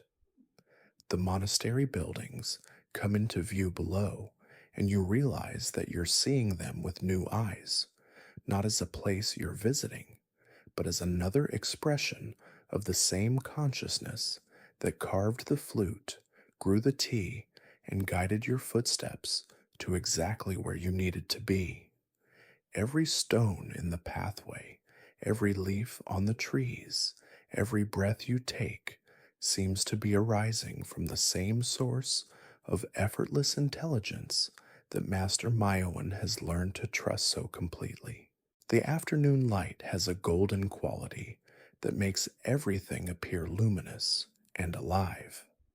As you enter the monastery gates, you notice that your body moves differently now, less driven by personal will, more responsive to the subtle currents of energy and attention that flow through each moment. You're beginning to embody the teachings you've received, not as concepts to remember, but as living wisdom that expresses itself naturally through your presence and actions. In the main courtyard, you encounter a group of young students engaged in their afternoon work practice. Some are sweeping paths, others are tending gardens, and a few are carrying water from the well to various buildings. What strikes you most is how each person seems completely absorbed in their task, bringing the same quality of meditative attention to mundane work that they would bring to formal sitting meditation. You realize this is another expression of Wu Wei, turning every activity into an opportunity for presence and service. One of the students, a young woman with a bright, open face, approaches you with a warm smile. "Welcome back from the mountain," she says. "Master Myoan's teachings have a way of settling into your bones, don't they? Would you like to join us in evening meditation? We're gathering in the main hall as the sun sets." You nod gratefully, feeling drawn to continue this day of profound learning in the company of others who are walking the same path. As you follow her toward the meditation hall, you notice that your anticipation feels different from usual, less grasping, more open like a flower, waiting to receive whatever light the evening might bring. The day's teachings have begun to integrate at levels deeper than thought, creating a foundation of trust and presence that supports whatever arises without needing to control or manipulate the experience. The meditation hall is already filled with the soft, golden light of late afternoon when you arrive. Dozens of practitioners sit in rows of perfect stillness, their bodies upright, yet relaxed, their faces serene and inwardly focused. You find a cushion near the back and settle into the familiar posture, but immediately notice that something has changed in the quality of your sitting. Instead of efforting to maintain good posture or struggling to quiet your mind, you find yourself naturally supported by the same awareness that has been carrying you through this entire journey. As the formal meditation period begins with the sound of a bell, you close your eyes and surrender into the vast spaciousness that you now recognize as your true nature. Thoughts arise and dissolve like clouds passing through an infinite sky. Emotions flow through you like weather patterns moving across the landscape of consciousness. Physical sensations come and go like waves on the shore of awareness. But through it all, you remain as the unchanging witness, the unmoving center, the space in which all experience appears and disappears without leaving a trace. The bell rings again, signaling the end of the meditation period, and you open your eyes to find that the hall has filled with the soft purple light of dusk. The day's teachings about non reaction, about spacious awareness, about effortless action, have woven themselves into a seamless understanding that feels less like knowledge acquired and more like remembrance of something you've always known.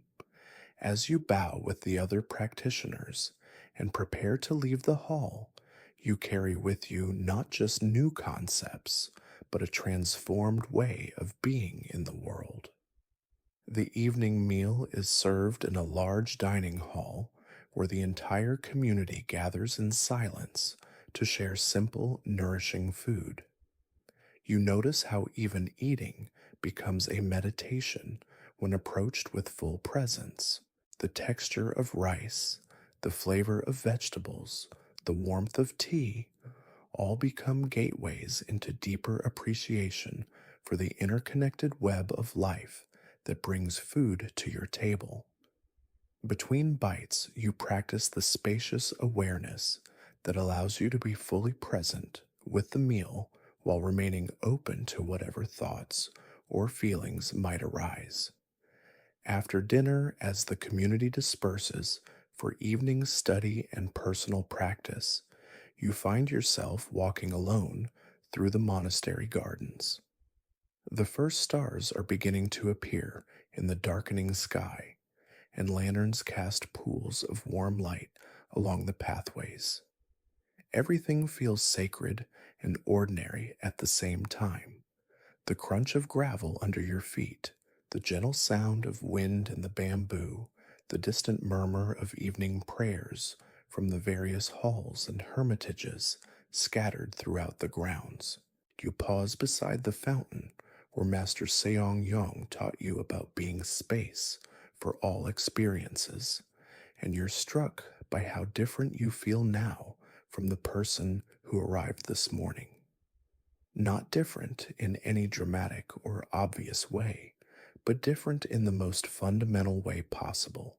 You know yourself now as awareness itself, rather than as the thoughts, emotions, and experiences that arise within awareness.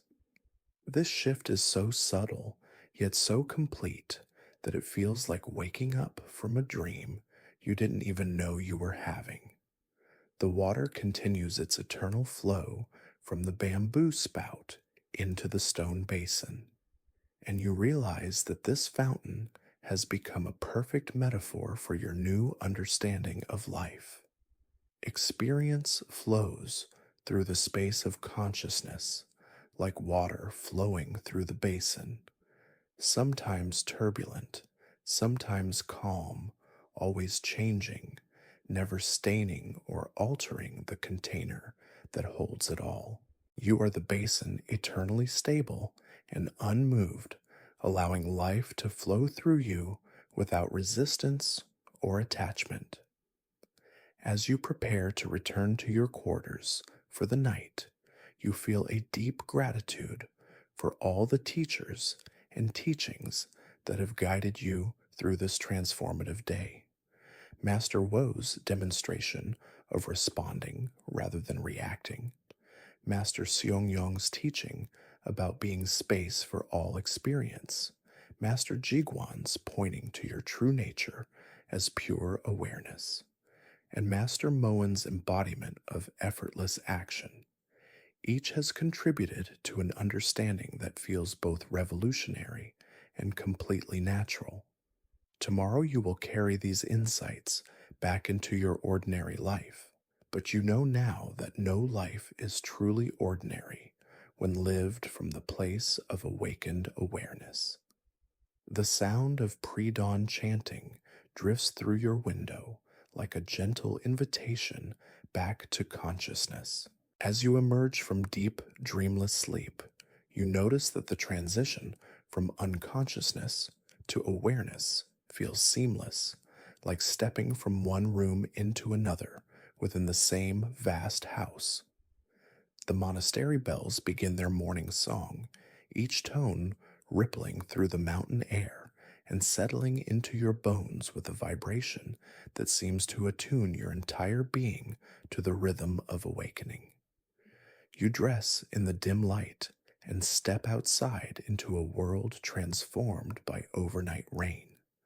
Every surface glistens with dewdrops that catch the first rays of sunlight like countless tiny mirrors reflecting the infinite. The air smells of wet earth and pine needles, and your breath forms small clouds that dissipate into the crisp morning atmosphere. As you walk the familiar paths, you notice how the rain has washed everything clean, revealing colors more vivid than you remembered. The deep green of moss, the rich brown of weathered wood, the silver sheen of wet stone. Your footsteps lead you naturally toward the meditation garden where you first encountered Master Woe. But today, you discover a different scene unfolding. A small group has gathered around an elderly monk who sits perfectly still beside the rock garden, his weathered hands resting in his lap, his eyes closed in deep contemplation. This is Master Hyagong, renowned throughout the region for his mastery of what the tradition calls the patient mind, the ability to remain utterly peaceful in the face of any provocation or challenge. As you approach quietly, you overhear a young monk speaking with obvious frustration. Master Hyong, I've been practicing meditation for 3 years, and I still find myself getting angry at the smallest things. Yesterday, when another student accidentally knocked over my tea during the meal, I felt such rage rise up in me that I had to leave the dining hall. How is it possible to develop the kind of patience you demonstrate? Sometimes I wonder if I'm even capable of genuine spiritual progress. Master Hyong opens his eyes slowly, like a flower opening to receive the morning light. His gaze holds such profound kindness that you can feel it from where you sit at the edge of the group. Dear Mujin, he says, his voice carrying the gentle strength of mountains that have weathered countless storms. Your frustration with your own reactivity is itself a form of reactivity. You are fighting against your human nature instead of understanding it. Let me share with you a story that might illuminate a different approach. He settles more deeply into his posture, and you can sense the entire group leaning in to receive whatever wisdom he's about to share. Many years ago, when I was about your age, I believed that patience meant suppressing my anger, pushing down my irritation, and presenting a calm facade no matter what was happening inside. I became quite skilled at this performance, and other students often praised me for my self control. But I knew that beneath this peaceful exterior storms of resentment and judgment continued to rage. A gentle breeze stirs the bamboo nearby, creating a soft rustling that seems to underscore his words. One day, my teacher sent me to spend a month with an old hermit who lived alone in a cave high up in these same mountains. This hermit, Master Bop Jong, was famous for his patience, but when I arrived at his cave, I was shocked by what I found. He was sitting outside his dwelling, apparently having an animated argument with a large crow that had taken up residence in a nearby tree. Several of the listening monks smile at this unexpected image, and you find yourself drawn deeper into the story. The crow had been stealing food from the hermit's small garden for weeks, and Master Boopjong was scolding the bird as if it were a misbehaving child. "You greedy fellow," he was saying, shaking his finger at the crow. "I've told you a dozen times that those berries are for both of us to share. Your behavior is completely unacceptable." Master Hong pauses, allowing the humor and confusion of this scene to register with his listeners. I was deeply disturbed by witnessing this apparently unpatient behavior from a master I had come to revere. When the crow finally flew away, I approached Master Bupyong and asked him directly, "How can you call yourself a patient person when you argue with birds?" His response changed my entire understanding of what patience actually means. The morning sun has climbed higher now, warming the garden and creating intricate patterns of light and shadow through the overhanging branches. Master Bupjong laughed heartily at my question. He continues, and then he asked me, "Young monk, did you see me trying to hurt the crow? Did I throw stones at it or set traps to catch it? Did I storm around in a rage or spend days plotting revenge? Or did I simply express my honest feelings, set a clear boundary, and then let the whole incident pass?"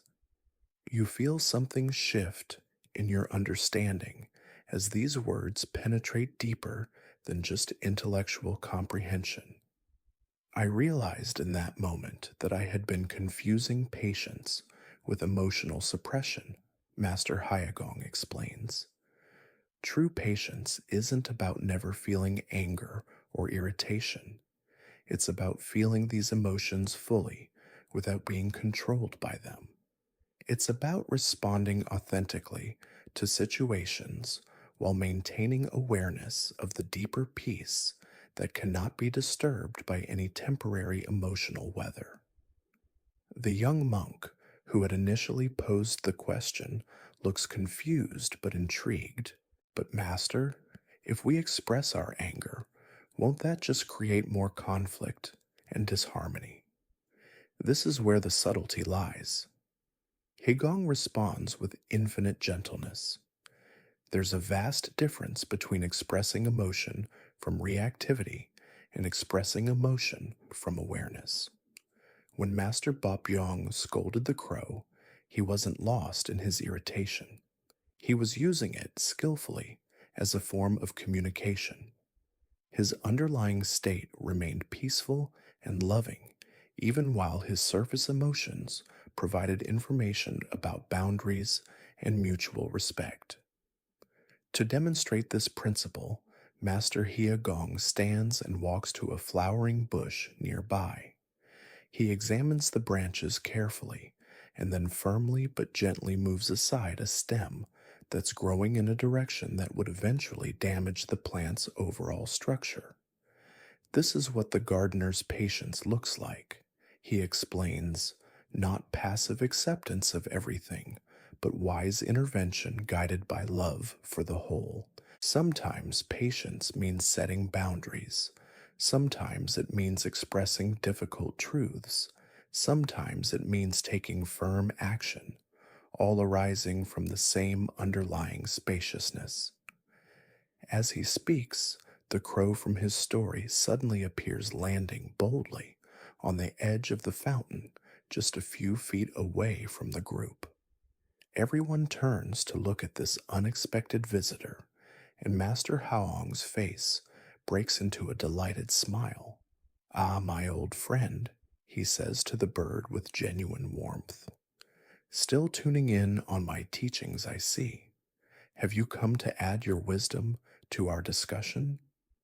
The crow tilts its head regarding the master with what appears to be intelligent curiosity then lets out a single clear call before flying away. The entire group laughs, and you feel how this spontaneous moment has somehow deepened the teaching in a way that words alone could never achieve. You see, Master Hyong says settling back into his seat, patience includes humor, playfulness, and the ability to find joy even in our challenges. When we take our spiritual practice too seriously, we miss the natural lightness that emerges from understanding our true nature. Over the next hour, you watch as Master Hyong works with each student's individual questions about developing patience. With remarkable skill, he tailors his responses to meet each person exactly where they are in their understanding. To one student struggling with impatience and meditation, he suggests focusing less on achieving particular states and more on befriending whatever arises. To another dealing with family conflicts, he offers practices for maintaining inner equilibrium while engaging authentically with difficult relatives. Throughout these interactions, you're struck by how Master Hyagong embodies the very qualities he's teaching. His responses emerge without hurry or forcing, each word seeming to arise naturally from deep listening and genuine care. When students interrupt each other or ask questions that seem to miss the point, his patience never wavers. Not because he's suppressing irritation, but because his awareness remains spacious enough to hold all expressions of human confusion and seeking with equal compassion. As the group begins to disperse for morning work practice, Master Hegong approaches you with a knowing smile. I sense that you've been receiving profound teachings during your stay here, he says. But there's one more aspect of patience I'd like to share with you, perhaps the most important one for someone who will soon be returning to the complexities of ordinary life. He leads you to a quiet corner of the garden where an ancient ginkgo tree stands in magnificent solitude. Its fan-shaped leaves shimmer gold in the morning light, and its massive trunk speaks of centuries of patient growth. This tree, he says, placing his hand gently on its bark, is one of my greatest teachers. It has weathered countless storms, droughts, floods, and human disturbances, yet it continues to grow steadily toward the light. Do you know what its secret is? You look up into the vast canopy above, feeling dwarfed by the tree's ancient presence. Its deep roots, you guess. Partly, Master Hyong nods. But there's something even more fundamental. This tree has never been in a hurry. It grows at exactly the pace that serves its highest health and development, neither rushing towards some imagined future nor dwelling in past seasons. Each ring of growth represents 1 year of patient presence, 1 year of trusting the process of becoming without forcing outcomes. He sits down beneath the tree's spreading branches and invites you to join him. This is the deepest teaching about patience. He continues his voice, taking on an almost reverent quality. It's not just about remaining calm in difficult moments. It's about trusting the timing of your own unfolding. So many people exhaust themselves trying to force their spiritual development, demanding immediate enlightenment, becoming frustrated when growth doesn't happen according to their schedules. You feel these words touching something tender in your own experience. How many times have you become impatient with your own progress, comparing yourself to others, pushing for breakthroughs instead of allowing natural development? The tree doesn't judge itself for not blooming in winter or lose faith when storms strip away its leaves, Master Heigong observes. It simply continues its patient work of being exactly what it is, in each moment, trusting that this is enough for whatever wants to emerge. A period of profound silence settles between you, filled only by the gentle sounds of wind in the leaves and distant temple activities. In this quietude, you feel yourself naturally synchronizing with the tree's patient rhythm, your breathing slowing, your nervous system settling into a deeper state of rest. This is what I want you to remember most, Master Hyong says softly, when you return to your daily life and face its inevitable challenges. You are like this tree, growing steadily toward your fullest expression, weathering whatever storms arise, trusting in the perfect timing of your own becoming. As if summoned by some invisible signal, a small group of children appears at the garden's entrance.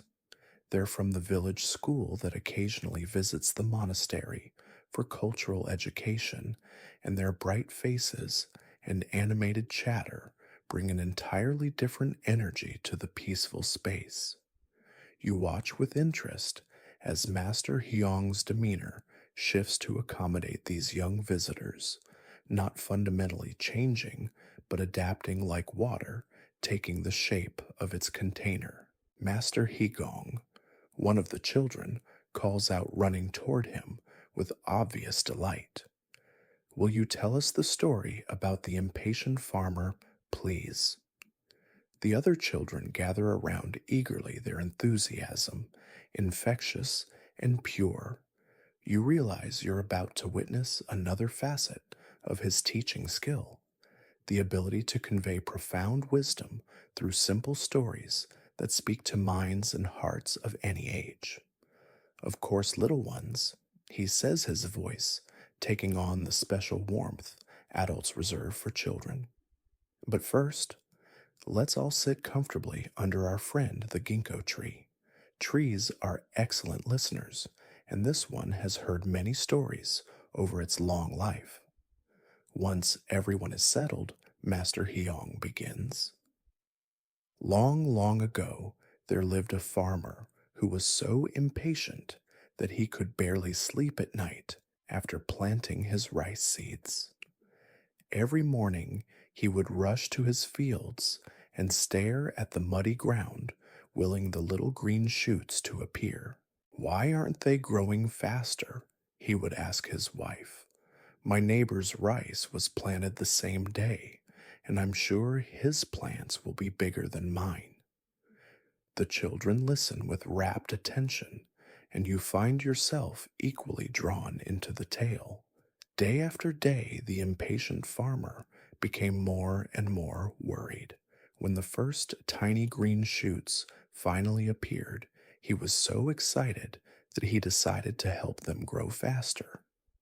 These poor little plants, he said to himself, they're struggling so hard to push through the soil. I'll give them a helping hand.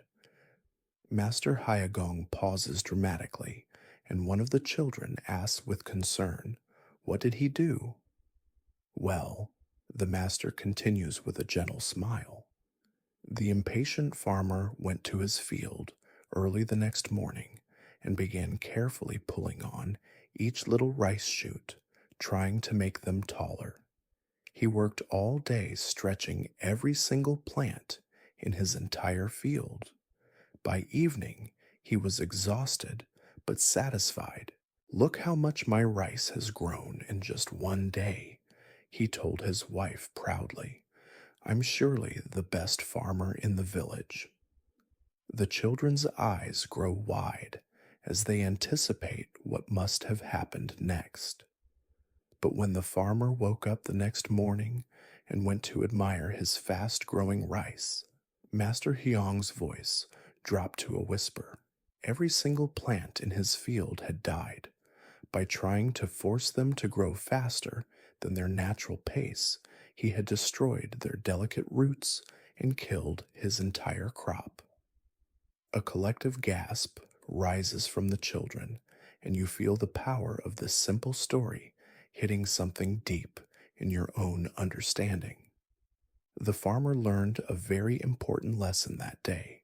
Master Hyong continues: some things cannot be rushed. Plants grow at their own pace. Friendships develop in their own time. And learning happens when we're truly ready. The most beautiful things in life unfold naturally when we give them the gift of our patience. One of the older children raises her hand thoughtfully. Master Hong, does this mean we should never try to improve or work hard? What a wonderful question, he responds with genuine delight.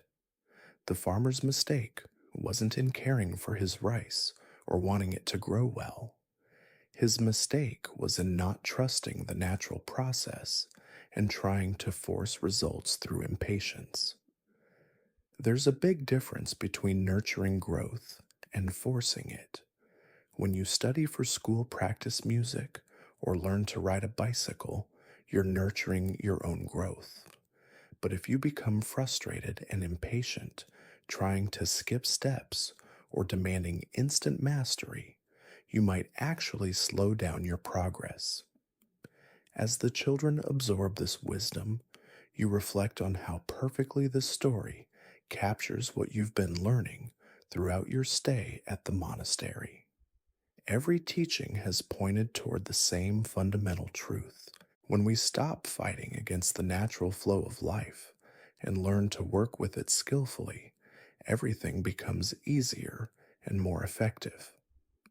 Not easier in the sense of requiring no effort, but easier in the sense of moving with the current instead of against it.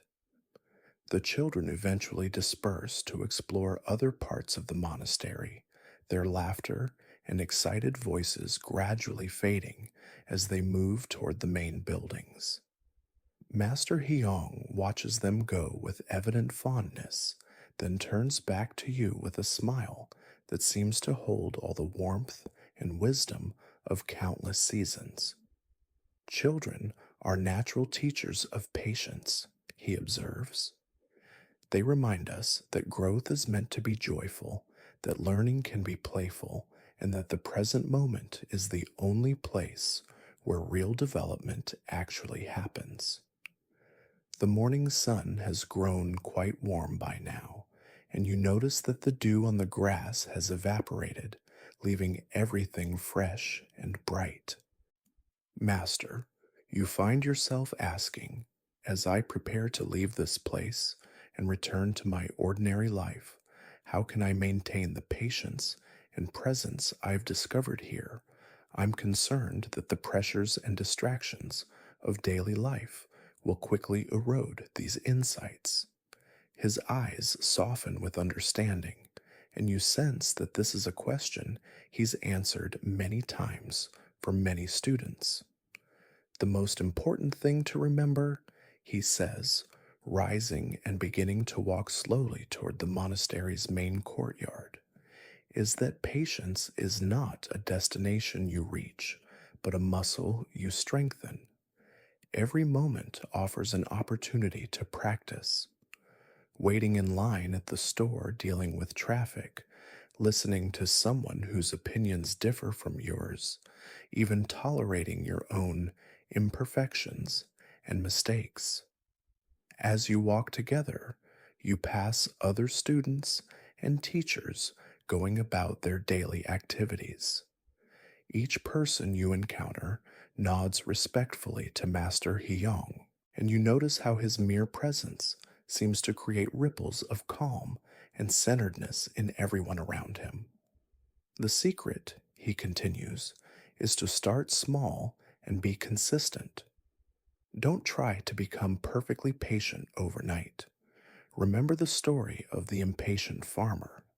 Instead, choose one small situation each day where you can practice responding rather than reacting, where you can offer the gift of your presence rather than the urgency of your agenda. You arrive at the central courtyard where the fountain continues its eternal flow, and Master Haegong pauses beside the stone basin.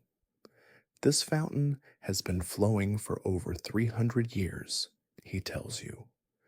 Countless students have sat beside it, struggling with the same questions you're wrestling with now. Countless masters have offered the same fundamental teachings about patience, presence, and trust in the natural unfolding of wisdom. You are part of an ancient lineage of seekers, and that lineage will support you even when you feel alone or confused. He reaches into his robes and pulls out a small smooth stone similar to the one Master Xiangyang gave you, but this one has been worn into an almost perfect sphere by centuries of handling. This has been passed down through our community for generations. He explains, placing it gently in your palm. Each teacher has carried it during their own period of deepest doubt and struggle. When you hold it, remember that patience is not about perfect composure, but about returning again and again to presence, no matter how many times you lose your way. The stone feels incredibly smooth and warm, as if it holds the accumulated serenity of all the hands that have held it before yours. Thank you, Master Heigong, you say, deeply moved by the weight of tradition and trust represented by this simple gift. I will carry this reminder of patience and remember that my spiritual development, like the ginkgo tree's growth, unfolds in perfect timing when I stop forcing and start trusting. As you prepare to leave the courtyard, Master Hong offers one final teaching. Remember that every person you encounter is also learning patience in their own way. The difficult people, the impatient people, the reactive people, they are all your teachers, offering you opportunities to practice the very qualities you most want to develop. When you can meet their impatience with your patience, their reactivity with your presence, their confusion with your clarity, you transform not only your own experience, but contribute to the healing of our shared world. The afternoon begins to unfold with a quality of timeless ease. As you continue exploring the monastery grounds, you find yourself naturally gravitating toward a section you haven't yet visited, a terraced garden where elderly monks tend rows of vegetables with the same meditative attention they bring to formal spiritual practice. The sight of these ancient practitioners, some bent with age, but still lovingly caring for plants that will feed the community, touches something deep in your heart. One of the oldest monks, his back curved from decades of bending over garden beds, looks up as you approach. His face is deeply lined, but radiates the kind of contentment that comes from a life lived in complete alignment with one's deepest values. Ah, a visitor to our humble vegetable meditation, he says with a voice like rustling leaves. Would you like to learn about the patience of the earth? She is the greatest teacher of all. Without waiting for your response, he hands you a small hand tool and gestures toward a bed of young lettuce plants. Weeding, he explains simply, is like tending the mind. You gently remove what doesn't serve the growth of what you're cultivating, but you must be careful not to disturb the delicate roots of what you want to keep. As you kneel beside him and begin carefully separating weeds from vegetables, you're struck by how this simple activity becomes a profound meditation. Each movement requires attention and discernment, distinguishing between what serves the garden's health and what competes with it. Your hands work in the cool soil while your mind settles into the rhythm of careful, purposeful action. You see, the old monk continues, as he works beside you. The earth teaches us that patience is not passive waiting, but active, loving care. She provides nutrients, holds the seeds in darkness until they're ready to sprout, weather storms that might damage tender plants. Her patience is fierce and protective, not weak or indifferent. This is the kind of patience we can cultivate toward our own growth and the growth of others. The afternoon sun warms your back as you work, and you lose track of time in the meditative rhythm of gardening. Other monks work nearby in companionable silence, and you feel held by a sense of community and shared purpose that transcends the need for constant conversation. This, you realize, is another form of the teaching, learning to be present with others without the compulsion to fill every moment with words or activity. As the light begins to shift toward evening, the old monk stands slowly and surveys the work you've accomplished together. Good, he says with simple satisfaction. The plants can breathe a little easier now. Tomorrow, they'll be a little stronger, a little more able to reach toward the light. This is how all growth happens, not in dramatic leaps, but in countless small acts of care and attention. He brushes the soil from his hands and looks at you with eyes that seem to hold the wisdom of countless seasons. When you return to your life beyond these walls, he says, remember the lettuce. Every day, you can tend the garden of your own consciousness with the same patient care, gently removing thoughts that don't serve your highest growth, nurturing the qualities you want to cultivate, trusting that small, consistent efforts create lasting transformation. As you walk back toward the main monastery buildings, your hands still carrying the scent of earth and your heart full of the day's accumulated wisdom, you feel a deep sense of completion beginning to settle in. Tomorrow you will begin your journey back to ordinary life. But you know now that you carry within you a treasure more valuable than any external accomplishment. The understanding that true peace and wisdom arise not from controlling external circumstances, but from cultivating inner spaciousness and patience.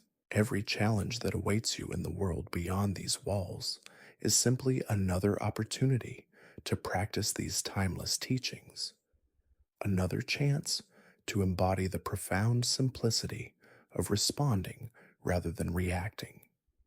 The final morning of your stay arrives with a silence so profound it seems to hold the accumulated wisdom of your entire journey. You wake naturally before dawn without the aid of bells or external signals, as if your internal rhythm has finally synchronized with the deeper pulse of the monastery itself. Through your window, you can see the first hints of light beginning to touch the mountain peaks, painting them in subtle shades of rose and gold that seem to whisper of new beginnings. As you prepare for this last day, you find yourself moving with a quality of presence that has become second nature over your time here. Each simple action, washing your face, folding your bedding, arranging your few possessions, feels infused with the same meditative attention you've learned to bring to formal practice. You realize that the monastery has taught you something far more valuable than techniques or concepts. It has shown you how to transform any activity into a gateway to deeper awareness. Stepping outside into the pre-dawn stillness, you're drawn once more to the garden where your journey began. The familiar paths feel different under your feet now, not because they've changed, but because you've learned to walk them with complete presence. The stone patterns Master Woe created have been raked fresh once again, their lines flowing across the gravel like written prayers in an ancient language that speaks directly to the heart. To your surprise, you find Master Woe himself sitting beside the garden, not working on the patterns, but simply being present with the emerging day. His posture embodies everything you've learned about non reactive awareness: completely alert, yet utterly relaxed, engaged with his surroundings, yet unmoved by any particular phenomenon. When he notices your approach, his greeting is wordless but complete, a simple nod that acknowledges the profound transformation he's witnessed in your presence over these few days. The final teaching, he says softly as you settle beside him, is always about return. How do we carry the insights of retreat back into the world of action and relationship? How do we maintain the spaciousness we've discovered here when faced with deadlines, conflicts, and the countless small irritations that make up ordinary life? You watch as the sky continues to lighten, revealing the intricate details of the world that were hidden in darkness. I've been wondering about that myself. You admit, these teachings feel so clear and natural here, surrounded by such peace and wisdom. But I know that as soon as I encounter traffic jams, difficult people work pressures, or family conflicts, I'll be tempted to fall back into old patterns of reactivity. Master Woe nods with deep understanding, his eyes reflecting the growing light of dawn. This concern itself reveals wisdom, he observes. The fact that you're aware of the challenge means you're already halfway to meeting it skillfully.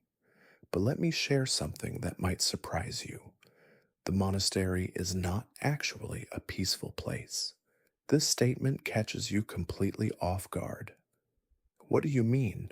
You ask, looking around at the serene gardens, the harmonious buildings, the atmosphere of profound tranquility that has surrounded you for days.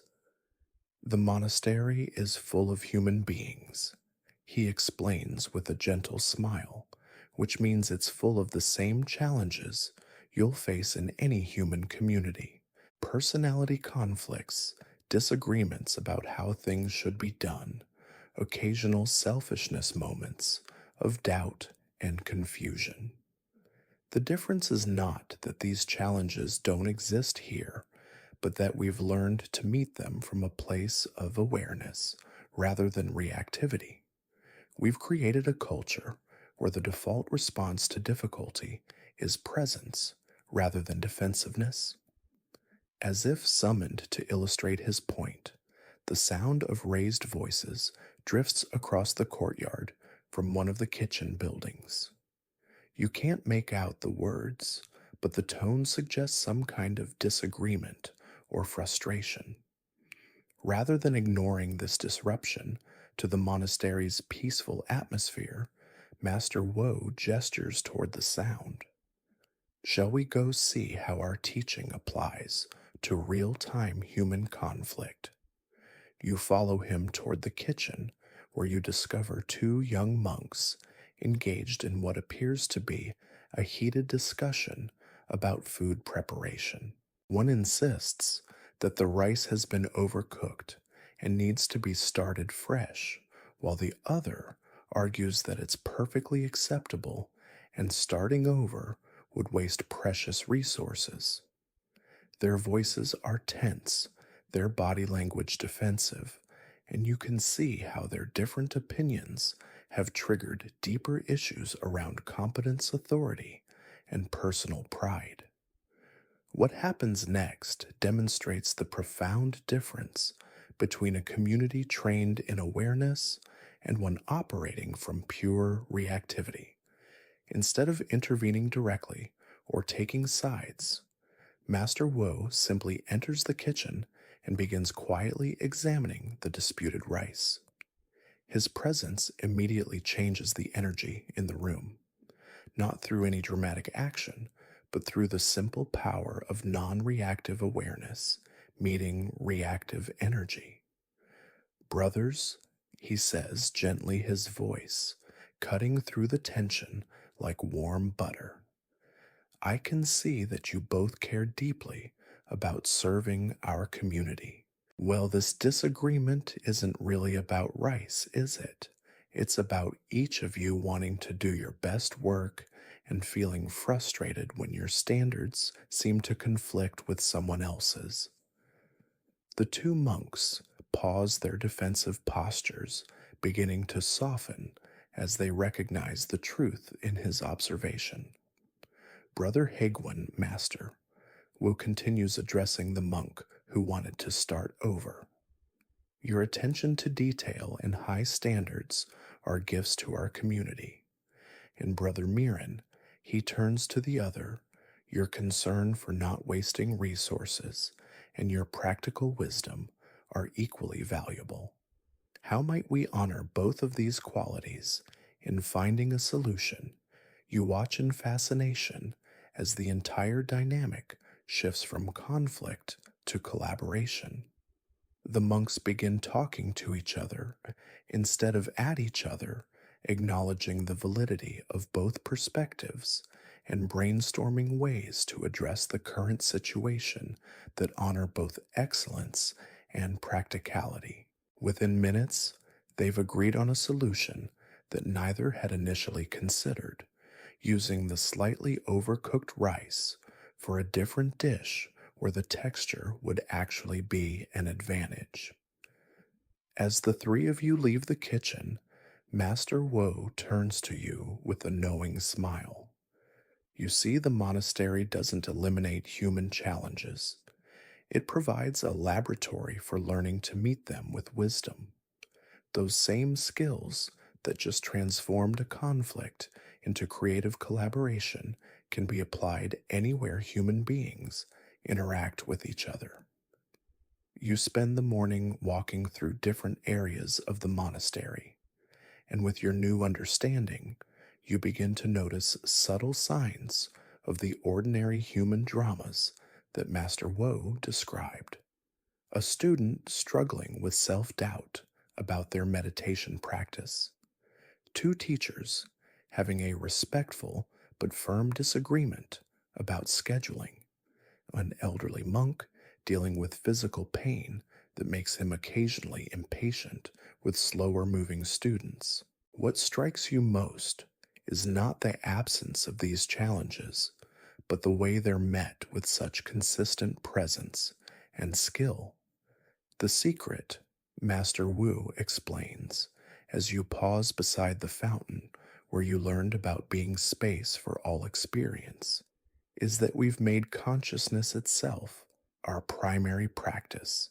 Not consciousness as an escape from life's difficulties, but consciousness as the most effective way to engage with them. When awareness becomes your default mode, every challenge becomes an opportunity to deepen that awareness rather than a threat to your peace. As the afternoon approaches, you're invited to join a special ceremony that marks the transition between your time as a monastery guest and your return to ordinary life.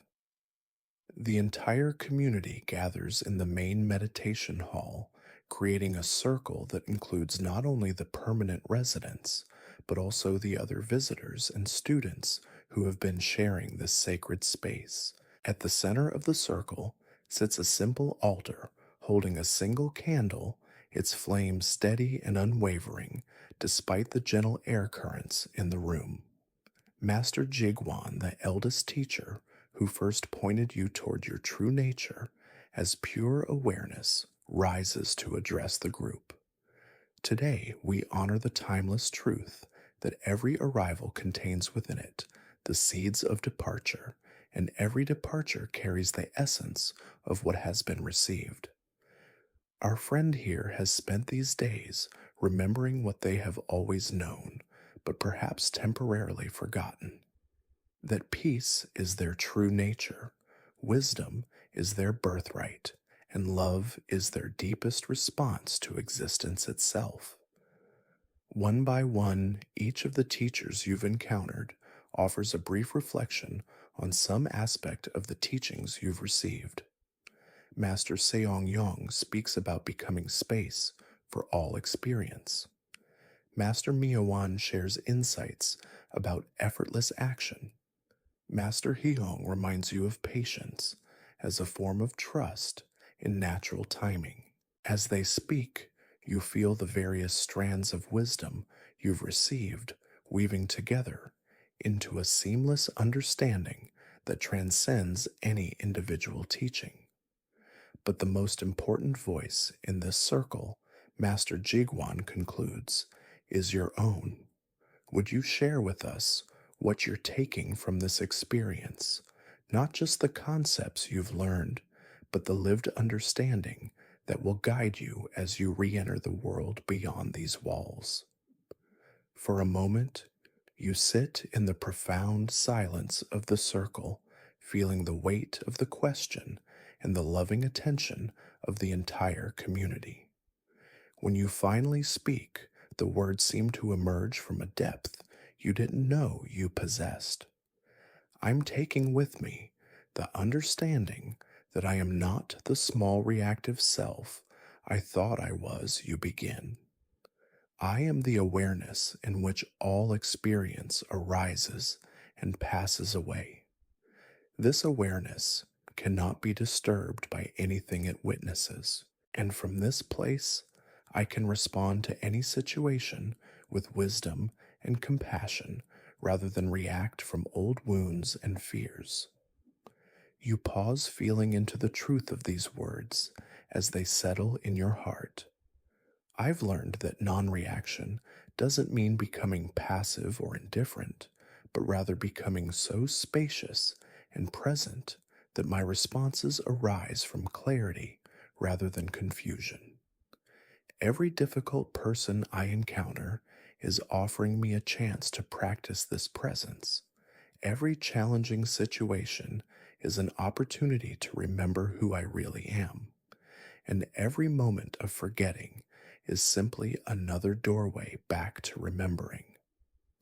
The circle receives your words with profound silence, and you feel how your understanding has become part of the collective wisdom that this community holds and transmits.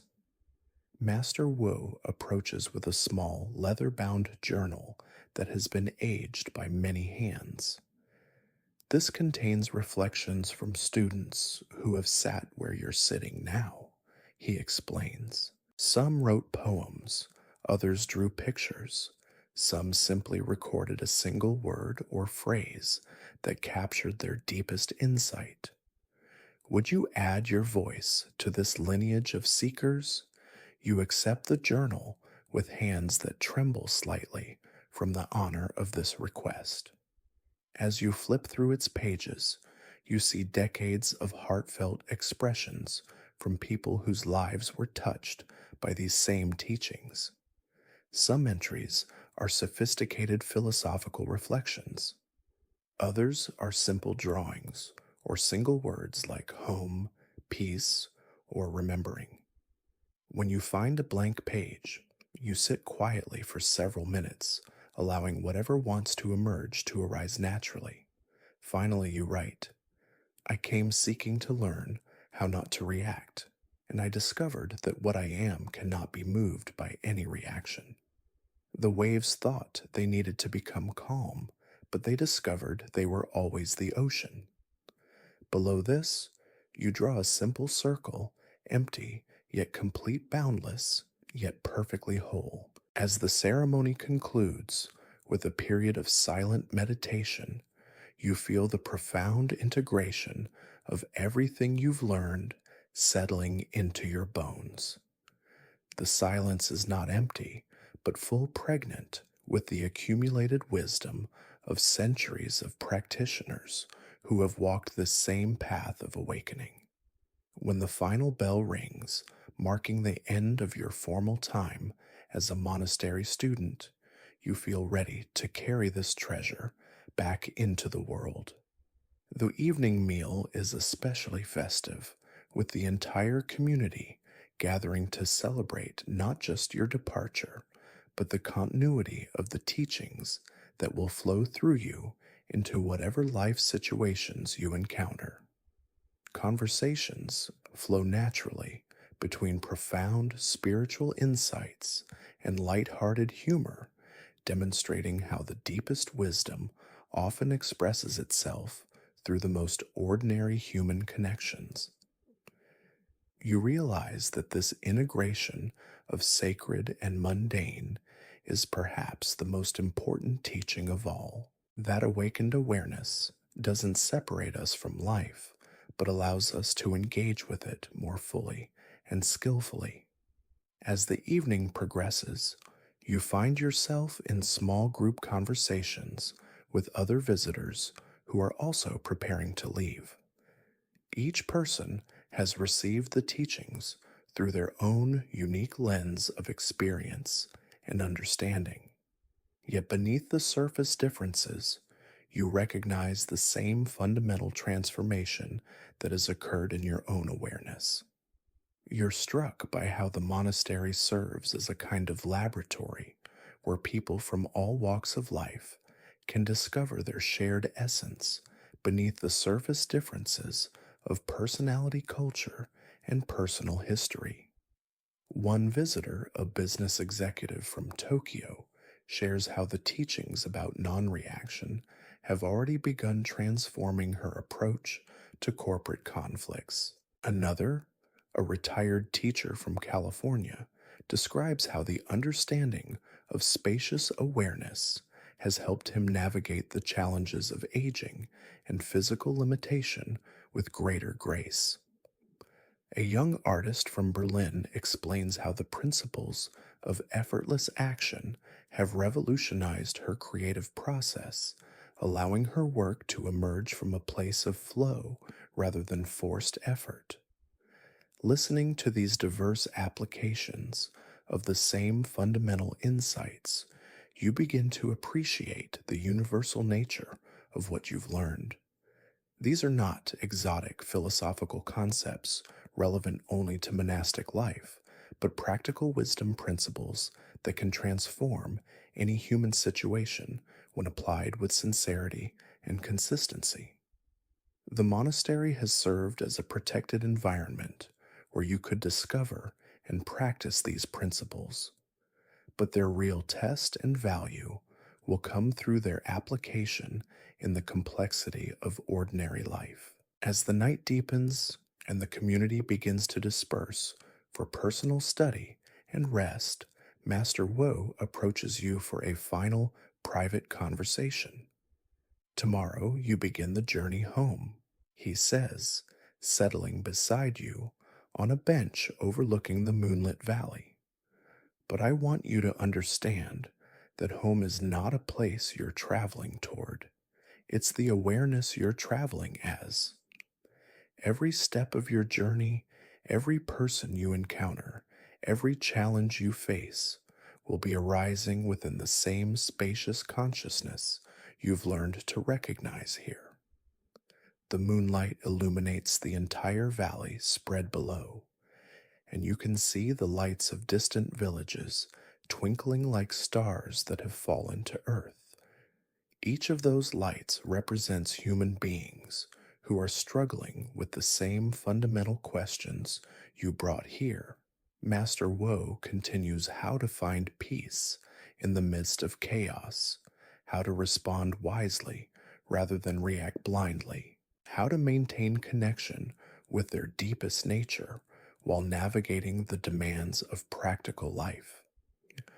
You are returning to them not as someone who has escaped these challenges, but as someone who has learned to meet them from a fundamentally different place.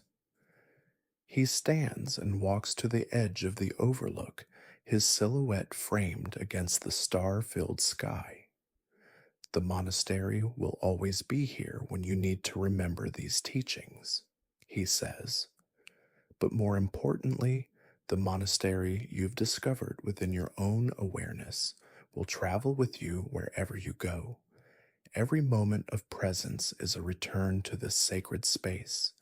Every breath taken in awareness is a coming home to your true nature. As you prepare for sleep on this final night, you're surprised to find that instead of sadness about leaving, you feel profound gratitude and excitement about the opportunity to test and share what you've learned. The monastery has given you something far more valuable than a temporary escape from life's challenges. It has given you the tools and understanding to transform those challenges into opportunities for deeper awakening. Every difficult person will become a teacher of patience. Every stressful situation will become a chance to practice presence. Every moment of conflict will become an invitation to respond from awareness rather than react from conditioning. Your dreams that night are filled with images of integration, bridges spanning great distances, rivers flowing from mountain sources to vast ocean seeds carrying the DNA of ancient trees into new soil. Even in sleep, you're processing the profound transformation that has occurred, allowing the deepest levels of your being to align with the wisdom you've received. When you wake for the final time in your monastery guest quarters, it's with a sense of completeness that includes both gratitude for what has been received and readiness for what lies ahead. The morning of departure arrives with a quality of light that seems to bless your transition back into the world. You pack your few belongings with the same meditative attention you've learned to bring to every activity, folding each item with presence and care.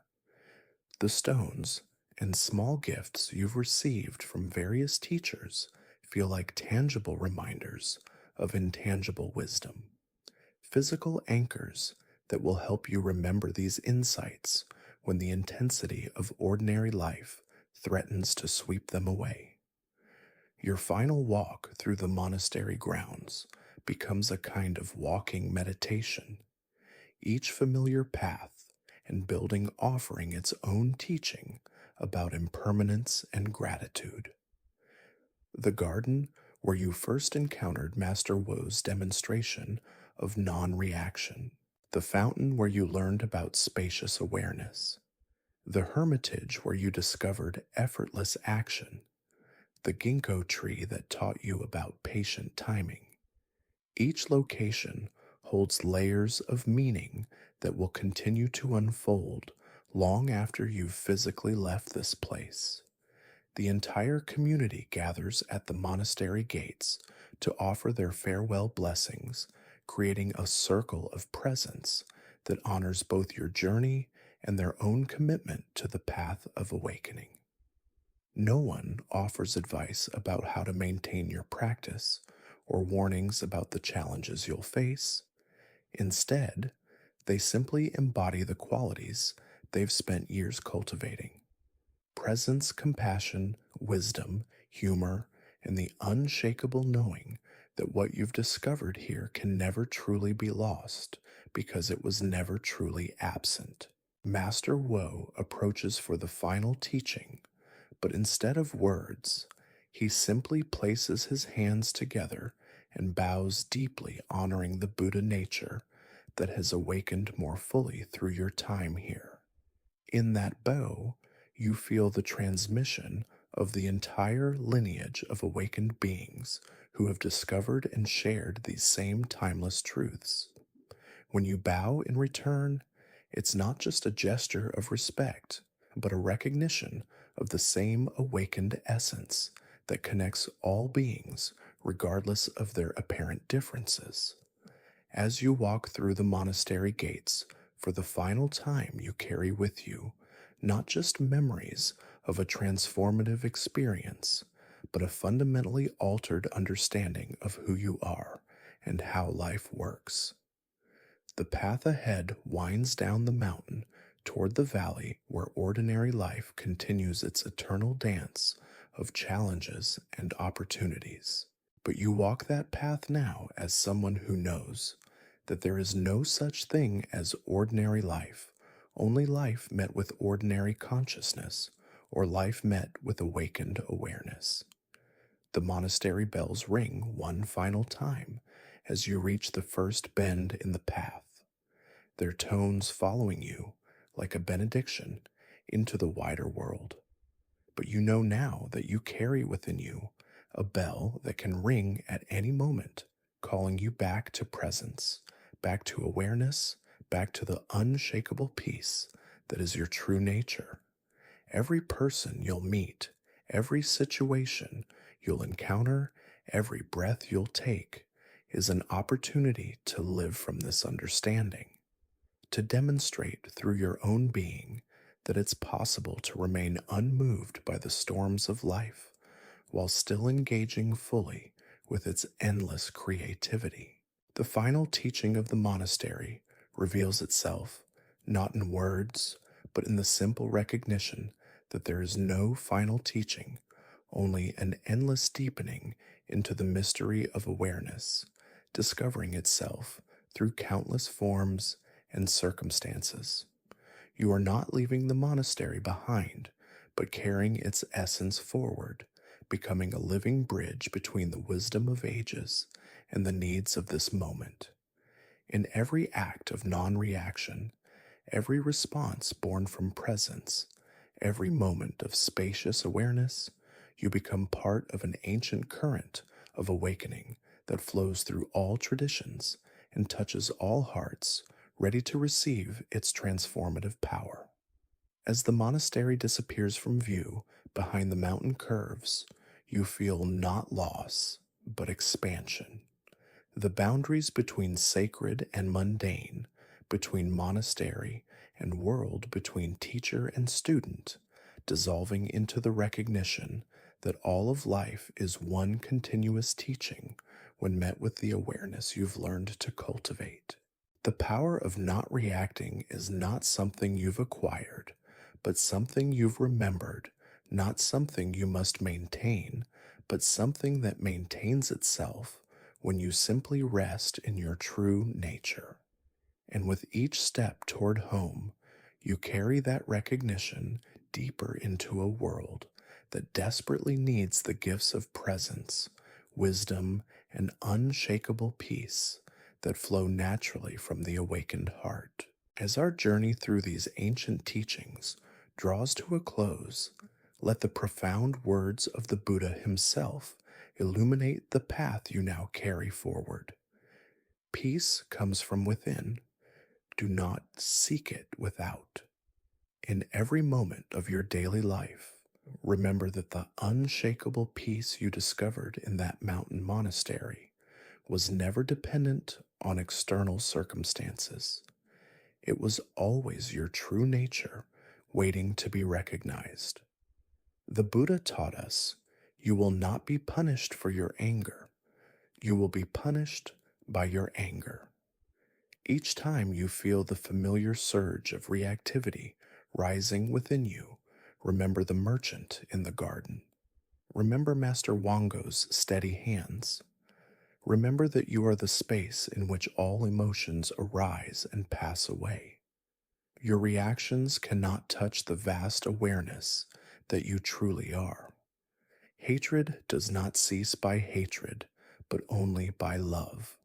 This is the eternal rule. When faced with difficult people and challenging situations, become the presence that transforms conflict into understanding reactivity, into wisdom, suffering into compassion. You are not here to fight the storms of life, but to be the calm center around which they can safely rage and eventually settle. The Buddha's final words to his disciples were simply, work out your salvation with diligence. But remember, this work is not about becoming something you are not, but about removing everything that obscures what you have always been. Each moment of non-reaction, each breath taken in awareness, each response born from presence rather than pattern, is your contribution to the awakening of our world. Take with you this timeless reminder. The mind is everything. What you think, you become. You are not the small reactive self you once believed yourself to be. You are boundless awareness itself, temporarily playing the role of a human being here to discover that peace, wisdom, and love are not achievements to be earned, but your natural inheritance to be claimed. From all of us here at Moonmind Temple, may you walk in peace, respond with wisdom, and remember always the power that lies not in reacting to life, but in being the awareness within which all of life unfolds until we meet again in the space of shared understanding. Carry these teachings gently in your heart. The monastery bells fade into silence, but the wisdom they represent echoes eternal.